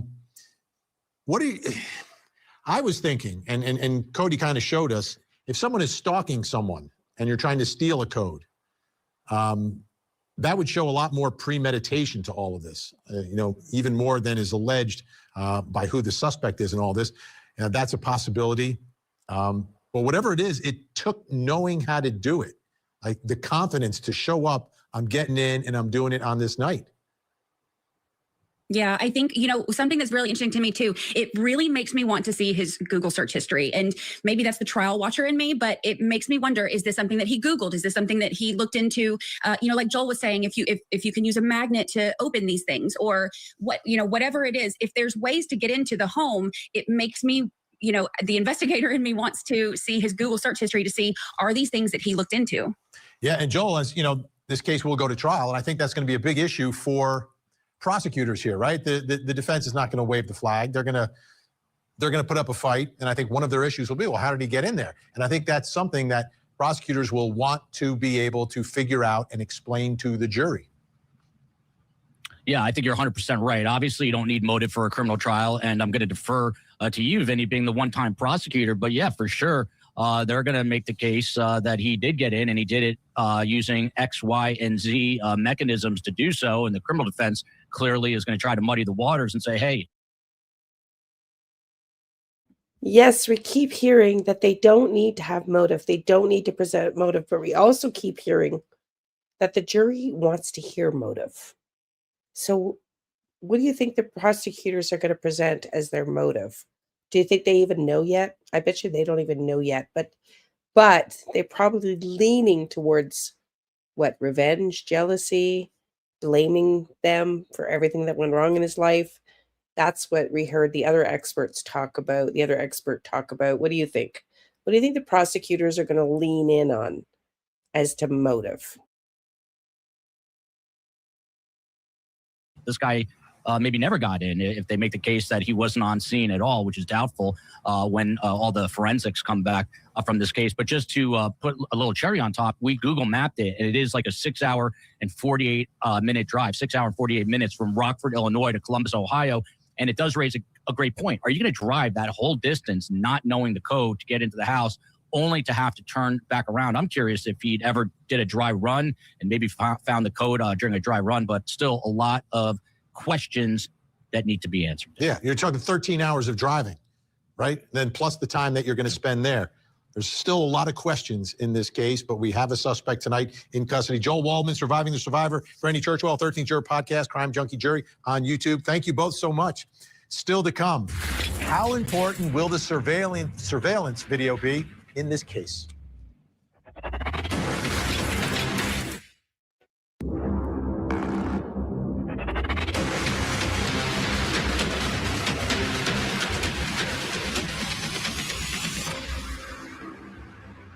I'm Vinny Politan. We continue our investigation of the murders of Monique and Spencer Tepe. The accused, Monique's vascular surgeon ex-husband, who she was briefly married to 10 years ago. Here's the story. The murders of Monique and Spencer Tepe shattered a quiet Ohio neighborhood and left two young children without parents. The couple was found shot to death in their bedroom after Spencer failed to show up for work, prompting frantic calls and a welfare check. Investigators quickly ruled out a murder-suicide, noting that no weapon was found and there were no signs of forced entry. For weeks, the case haunted the community with more questions than answers. Then came a stunning development. Police arrested Monique's ex-husband, accusing him of carrying out the execution-style killings while the children slept nearby. Investigators allege the crime was targeted and deliberate, and now the suspect is in custody facing aggravated murder charges. The one big piece of evidence that was released by investigators looking for the help from the public was that surveillance video of the person of interest that they wanted to speak to. Court TV field reporter Cody Thomas is live in Columbus, Ohio. Cody, we saw that surveillance video in the alleyway. You were there today in the neighborhood. What does that alleyway look like? Well, Vinny, the alleyway is this long stretch that sits directly behind the home and the collection of houses there on the street. As you walk down it, it's probably 200, 250 yards. You can clearly see the divide where you can tell the neighborhood is transitioning. But aside from that, Vinny, the thing about it is cameras, cameras, and more cameras. Take a look. We're here on the sidewalk now, right here in front of the home of Spencer and Monique Tepe. This is where the crimes occurred, in this brown, grayish colored home here behind me. Now, we've seen the images, the video that police have put out of the person of interest before they arrested Michael McKee. It was in an alleyway here near the home. Now, if we walk up this way up the sidewalk, and before we get here behind the homes, one thing I do want to point out here on the neighbor's home, we see 1, 2, 3 cameras that could capture anyone coming down this sidewalk, any person, any car coming down this general area. But let's walk up here behind these homes to take a look at what's back here. So we get here and we turn the corner. You heard me mention that person of interest video that police put out. Here we are on the alleyway behind the homes. Now you see on either side, these are garages to the corresponding homes. This garage right here actually is the home that corresponds with Spencer and Monique's home. But right here, in that alleyway video, we see a bunch of blue trash cans that we see down this whole stretch. But right here on the neighbor's home, we see 2 cameras right here that can pick anyone up walking down this alleyway. Now I want you to get a good look. It's a pretty long alley. You can look all the way down here. You see a car down there towards the end, and then you can look all the way over here. Plenty of room to get caught walking down this alleyway. And actually, if we come over, we can see another camera on the back of this brick building, which looks like a business right here. Doesn't look like a residential area, but another camera right here on this building. So this is the alleyway that that person of interest video was caught on, that was put out into the public by police before Michael McKee was arrested. But we've zeroed in on this specific area of the alleyway, and specifically that camera there on this private garage. This is the area believed to be where the person of interest. So this is so delightful to see. I'm really happy that they did this because there are a lot of cameras in the area. It certainly appears that they likely have quite a bit of footage. And I'm guessing this is why we heard one of the neighbors had deleted his cameras, because the police did the door knocking. They canvassed. They asked everybody for their cameras. And we heard one neighbor say he only taped in the daytime and deleted all his nighttime footage, which is kind of funny. But based on this, there's so many cameras in the area, it's hard to imagine they don't have a lot on camera. This was captured walking towards Spencer and Monique's home. Now, why do we believe it was this specific area and that specific camera that captured the person of interest? Well, we isolated 2 signifiers in the video, one being this light seafoam green door here next to this black mailbox with this black gutter running from top to the bottom of this building. You can clearly see that in the video of the person of interest that we took a still image and we isolated just to see what we can see to signify the area of this alleyway. And also the second one, now that we're out here in person, you can see that this is a stone wall here, but in the video, it kind of looks like this stone column near the person of interest's feet. This is also clearly pointed out in the video once you zoom in, isolate, and just really capture what was going on in that video that police put out ahead of Michael McKee's arrest. But again, this is believed to be the direction in this. Remember, we showed the Gray Hughes video here where he showed that pillar. Remember? That's what he's referencing. Keep watching. Area of the alleyway that the person of interest is walking down towards Spencer and Monique's home, down there towards the left, on the night of the murders on December 30th, 2025. Vinny, just want to reiterate, we are not saying that person of interest is actually Michael McKee. They are just a person of interest as it was labeled by police. But this is the video that police put out ahead of Michael McKee's arrest, which leads me to believe there was a reason for that. Absolutely. Absolutely. Cody Thomas doing great work tonight in the cold in Columbus. Appreciate it all. We'll speak again. Brings us to the next question in our investigation. How important will the surveillance video be in this case? Seems like it's already been extremely important in finding a person of interest, finding a suspect. Joining me to talk about all this, the host of Gray Hughes Investigates, Gray Hughes, who helped us go through that video and has a great analysis on his YouTube channel. Also with us, Ohio criminal defense attorney Don Malarchik is with us as well. Okay, let's start with you, Gray. What are your thoughts here? Now Cody's been there, he's seen it, seems to corroborate everything that you were figuring out in looking at that video. How significant, how important is all of it? I think it's crucial to the case. I think it, obviously, I think he came in from the north of the house. So maybe on 9th Street or 11th Street, he parked the car, it could have been further, but he came from that direction. And I think that sort of explains why possibly he's not on multiple other surveillance cameras, even the ones that I think Cody just pointed out on that last garage in the alley. It didn't, we don't know what they have. They might have 75 videos that have this guy walking around on it, but he definitely came from the north. I doubt he came in from the south, walked way up and came back down. And I think what it's also going to show is how long was he at the crime scene? I mean, that's something we don't know. They did say between 2 and 5, right? But then in the document, I think it said something like 3:52 was the time of the actual murder. So I think that they were able to hear audio on some of these other cameras and distinguish a gunshot sound to come up with the precise time of the shootings. I don't know how else they would know exactly when that was. And apparently they tracked him all the way back, from his car to the house and then back to the car and then all the way back to where he lives.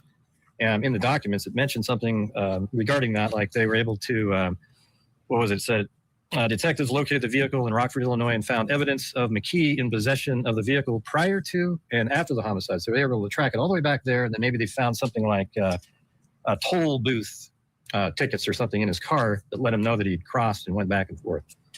Yeah. Don, how important do you think the surveillance video is going to be? It seems like it's already telling a very compelling story. Yeah, absolutely, Benny. I'm sure what investigators are doing right now is trying to identify this individual we see in the surveillance video as Michael McKee. They're going to have the ability to estimate the approximate height, approximate weight of the individual that we see here on this surveillance. They should be able to zoom into a potential brand of footwear. Vinny, I had an arson case in Akron, Ohio, where we had a similar surveillance video and they studied the gait of my client, how he walked. And they compared that to him walking and seeing him out on the street. And he had a very distinctive walk. We know Mr. McKee played football, right, in high school. Does he have any football injuries? Is there any type of specific gait, anything that would be a telltale sign that this individual walking right here is in fact Michael McKee? Gray, I look at the story that it's telling. It reminds me a little bit of what happened in the Idaho 4 case where they were able to track the killer that way, all of his movements.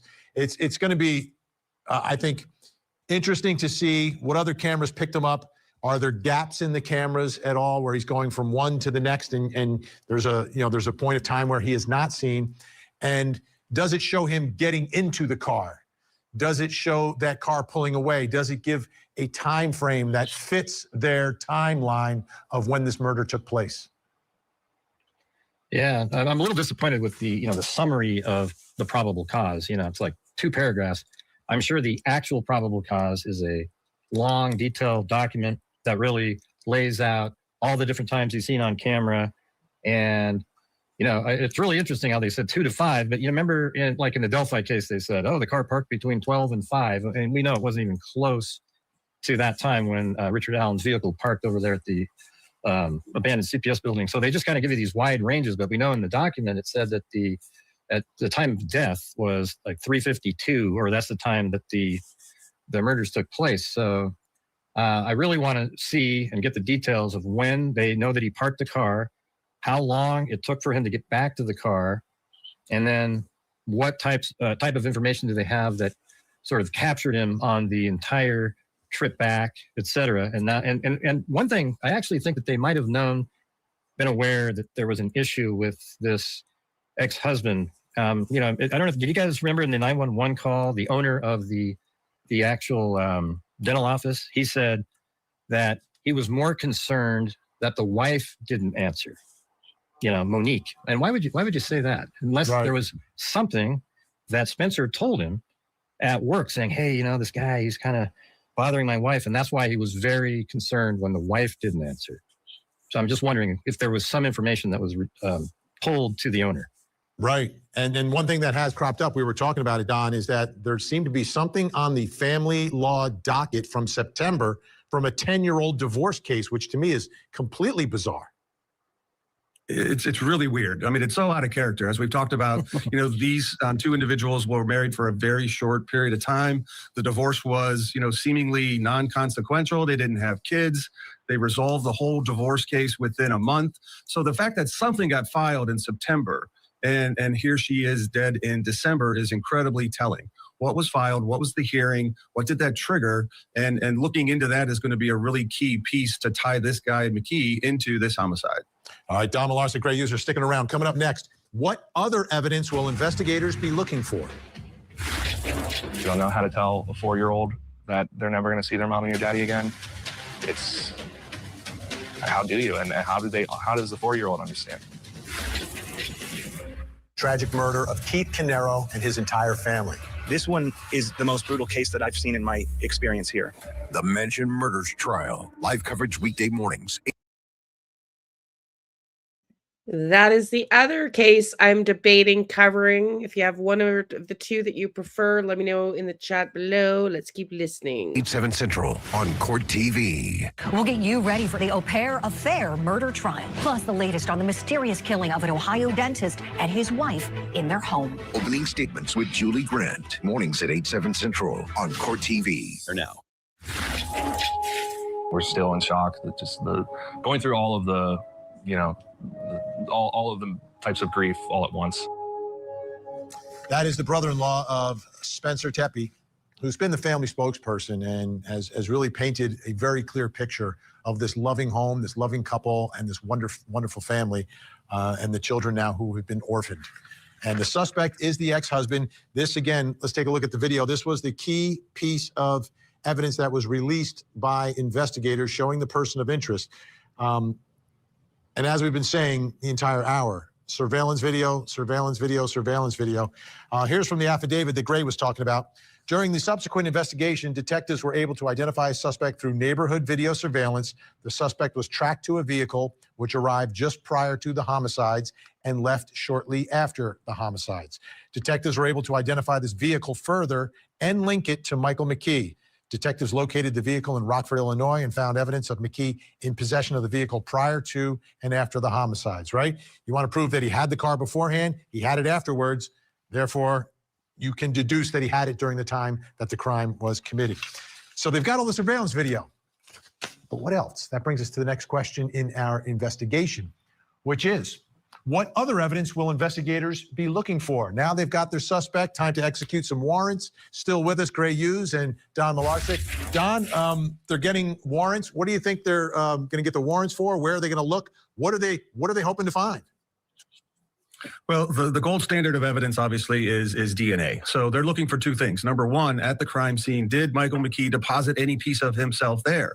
Did he leave behind any DNA, any blood? Was there a struggle? We know that there are 3 9mm casings that were left behind. Does Michael McKee's DNA appear on those 3 casings? Does he have fingerprints on those 3 casings? Does he leave any fingerprints behind? Any articles that would tie him to that crime scene? The second thing, Vinny, that they're doing right now is executing search warrants in Illinois and anywhere Michael McKee would have been. The second question is, did Michael McKee take any of the 2 victims with him? Is there any of their blood, any of their DNA, fibers, hair fibers, clothing fibers, any materials from the house? Did he take them with him when he fled to Illinois? Those are the 2 big questions, in addition to, looking at his phone, going through his Google account. What kind of searches did he do? They're going to be looking at all this flock evidence. We can keep that for about 30 days. So what were his patterns of travel? Did he stop at a gas station along the way from Illinois to Ohio? Did he stop at a fast food place? Are there any cameras at all that would put him in that vehicle that was found at the crime scene? All right, Gray, what are you looking for? What are you waiting to see investigators uncover here? Well, he covered a lot of them that I had thought of. I would say, I would check those 2 fences behind by the little parking garage behind the house near the alley. There's 2 fences on either side that he could likely climbed over. I don't think he went to the front of the house. And I would check there for maybe footprints, DNA also in that area. I also was, obviously I was thinking about his cell phone. It might be important. I would imagine, but believe it or not, these criminals are still idiots after all this time, that he would have left the phone at home, and that would tell a story as well. You got a guy that's 6-hour drive away. He has a car, and he's in all the way over in Columbus, Ohio, and yet his phone's at home, pinging, because he thought that, it'll look like I'm pinging there. They won't catch my car over here. And I think that would tell a big story in terms of premeditation as well. This whole case is premeditated. I think today they upped the charges where now it's like the death penalty or life without parole options. And I think, the fact that it takes 6 hours to drive there and he goes there late at night and he goes in there, this is obviously completely planned. I think the internet search activity might be incredibly interesting. There were some people out there that suggested that maybe he watched the wedding video multiple times, and maybe there's something to that. He seems like somebody that was kind of like obsessed over the years, and maybe he tried to get married again to keep his mind off of it. And then when he got divorced, he just kept thinking about it. But like you said on the previous segment, what is that from last year that's in the divorce hearings that they were going to have? There was nothing listed in terms of what it was. And I think that's a huge thing, that they had a connection more recently. Yeah. I'm interested, Don, in the search history to see if there was any stalking taking place, any sort of plotting, whether he's trying to figure out where she is, where she's going, and whether or not he took any video ahead of time. Oh, absolutely, Benny. That would be the motive that the police are looking for. I'm sure they are talking to Monique's friends, her family. They're going through her phone. Were there any unexplained calls, any unexplained messages, text messages? Did she report anything odd? Seeing someone following her, a car, tracking her, anything like that. Yeah. That's going to be huge. That's going to be key. Absolutely. The big question here is, what is the motive? What was going on in this guy's head? Trying to figure out why after all these years. Don Malarczyk, we're out of time.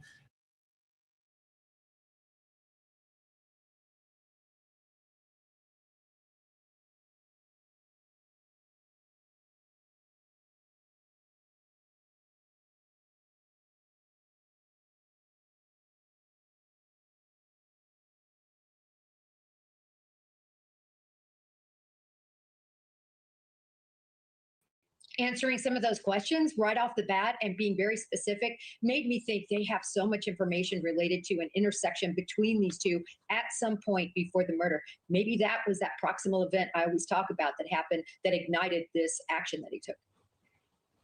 Talk to me about NIBIN, because I've always been under the impression that NIBIN, again, this sort of ballistics dating site, right, for lack of a better description, really got weapons that are out there from bad people doing bad things that already got arrested and those weapons went into the register.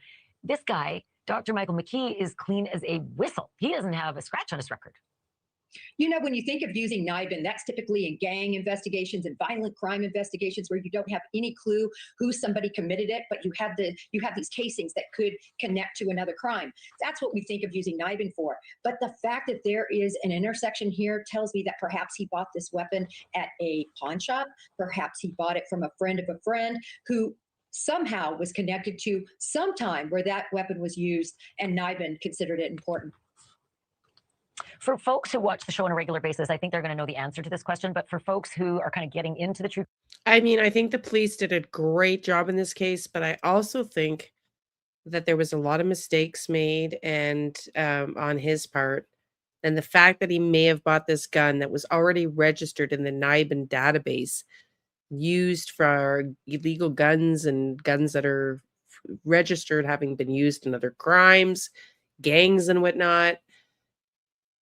I mean, he made a lot of mistakes, which is maybe he goes to the point that he didn't care anymore. But I mean, thank gosh he did, because they have seemed to have a fair amount of evidence against crime him. space, a lot of people would wonder, why are the police so tight-lipped? They say they caught their guy. He's arrested. He's not getting out on bail. What's the big deal? This is a big deal. Right now, they are looking at interviewing witnesses, anybody who saw or knew anything or understood that there were any issues. The minute you start releasing details about the investigation, you no longer know whether the individual you're interviewing is providing details that they really knew, or was it something they heard on the news. So it's very important that they stay tight-lipped at this stage. And also that ever-present preservation of a prosecution. You know, if they look, Koberger, they didn't get to prosecute him. It was just a deal. But if this goes to trial, you need to really hold your cards close to your vest. You got to share the discovery with the defendant, but you don't got to share it with Ashley, you know. So I'm super curious about the confirmation today that the police said it was Dr. McKee, in their words, that skulking figure in the back alley. What is your estimation from your law enforcement background on how they determined that that was him?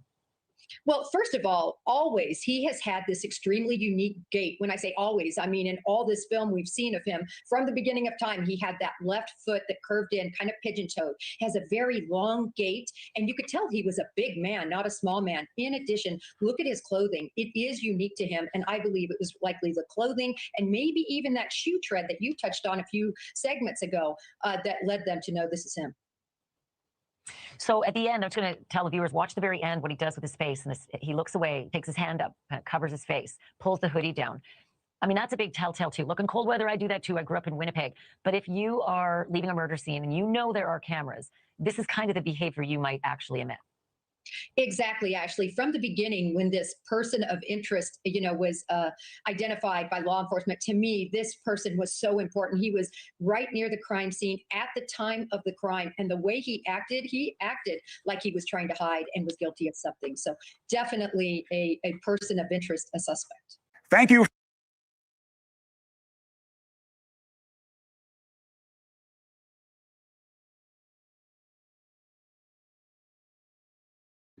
I said, we are moving on. We are moving on up. Moving on up. Okay, let's watch. Let's watch.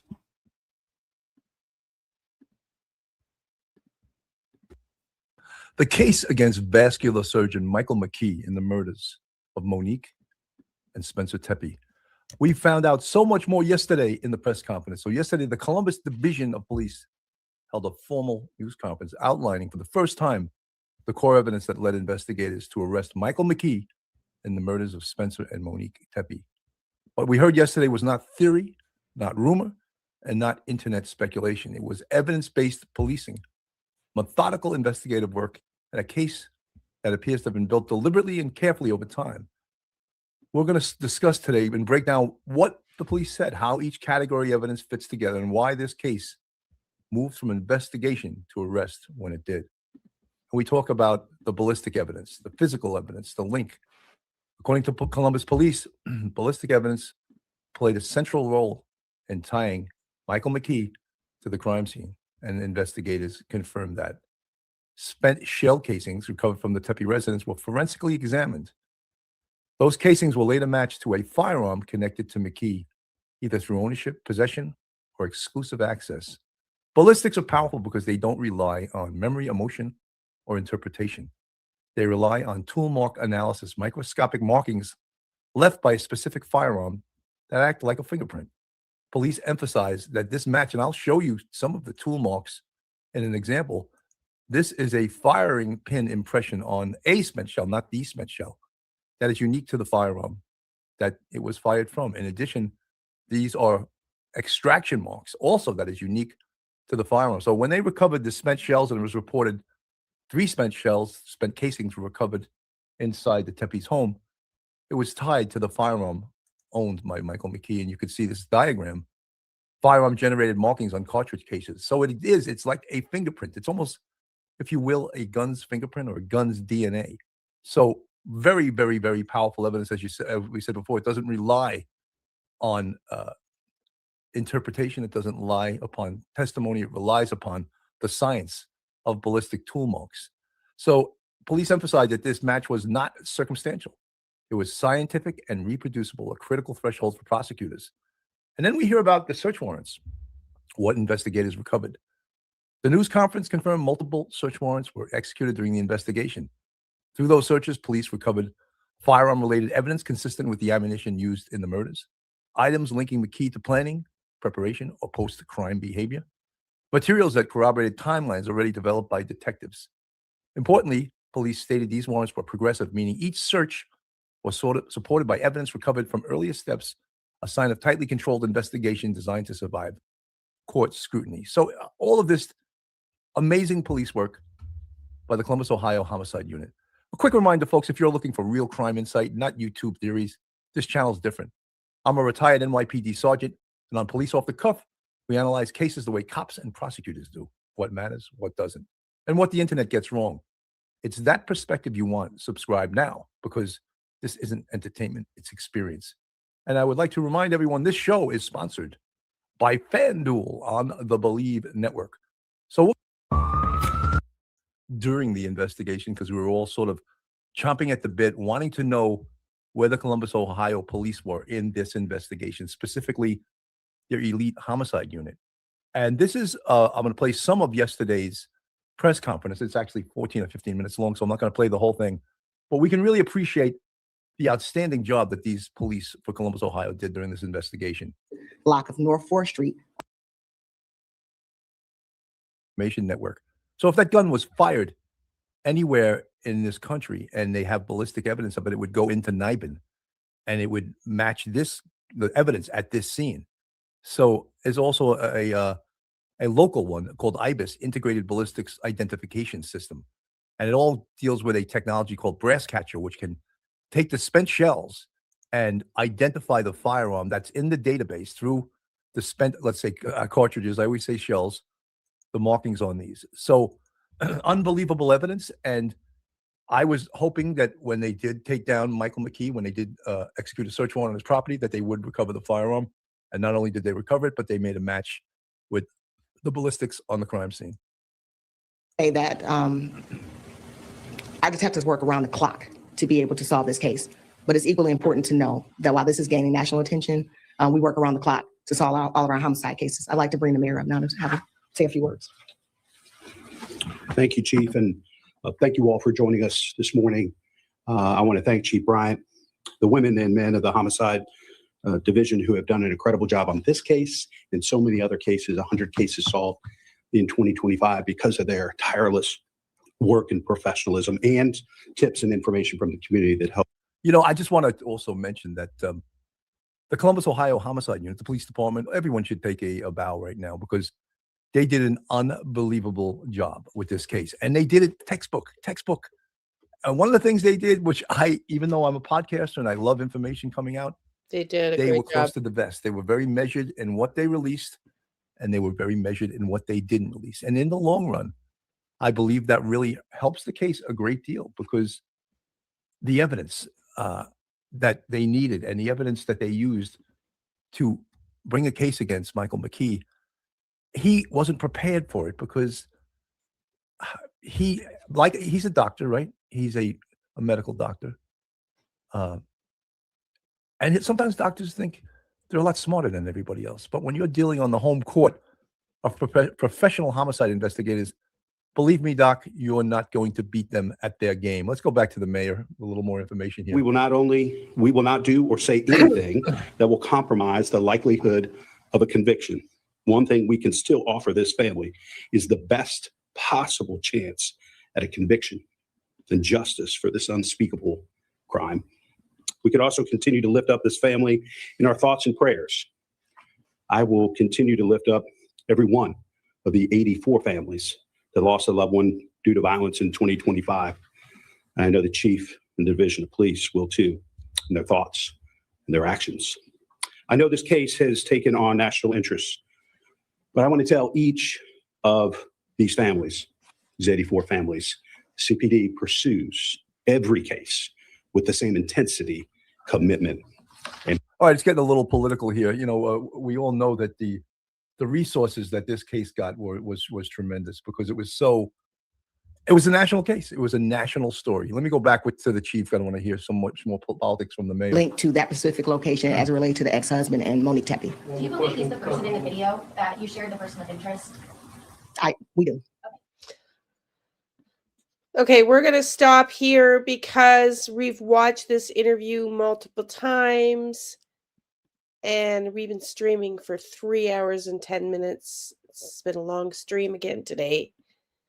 I want to say thank you to all the mods who've been here, everybody who's been here in the bushes, working at work with your phone on or driving or shopping, and to all our regulars who are here and always come and chat in the beautiful community that we have going here. I want to say thank you to you as well. To everybody that emails me and the tips that you send that I read. I read all your emails. I don't respond to all of them, but I do. Just to say thank you. I appreciate you all for being here. And we will be back Saturday night for more true crime deep dives. Until then, say some prayers for the missing, for the unsolved cases, and for justice for Monique and Spencer Tepe, and for these 2 young children now who will go on without their beautiful parents. And kiss and hug your loved ones. And we'll see you Saturday night. Love and light, everybody. Thank you.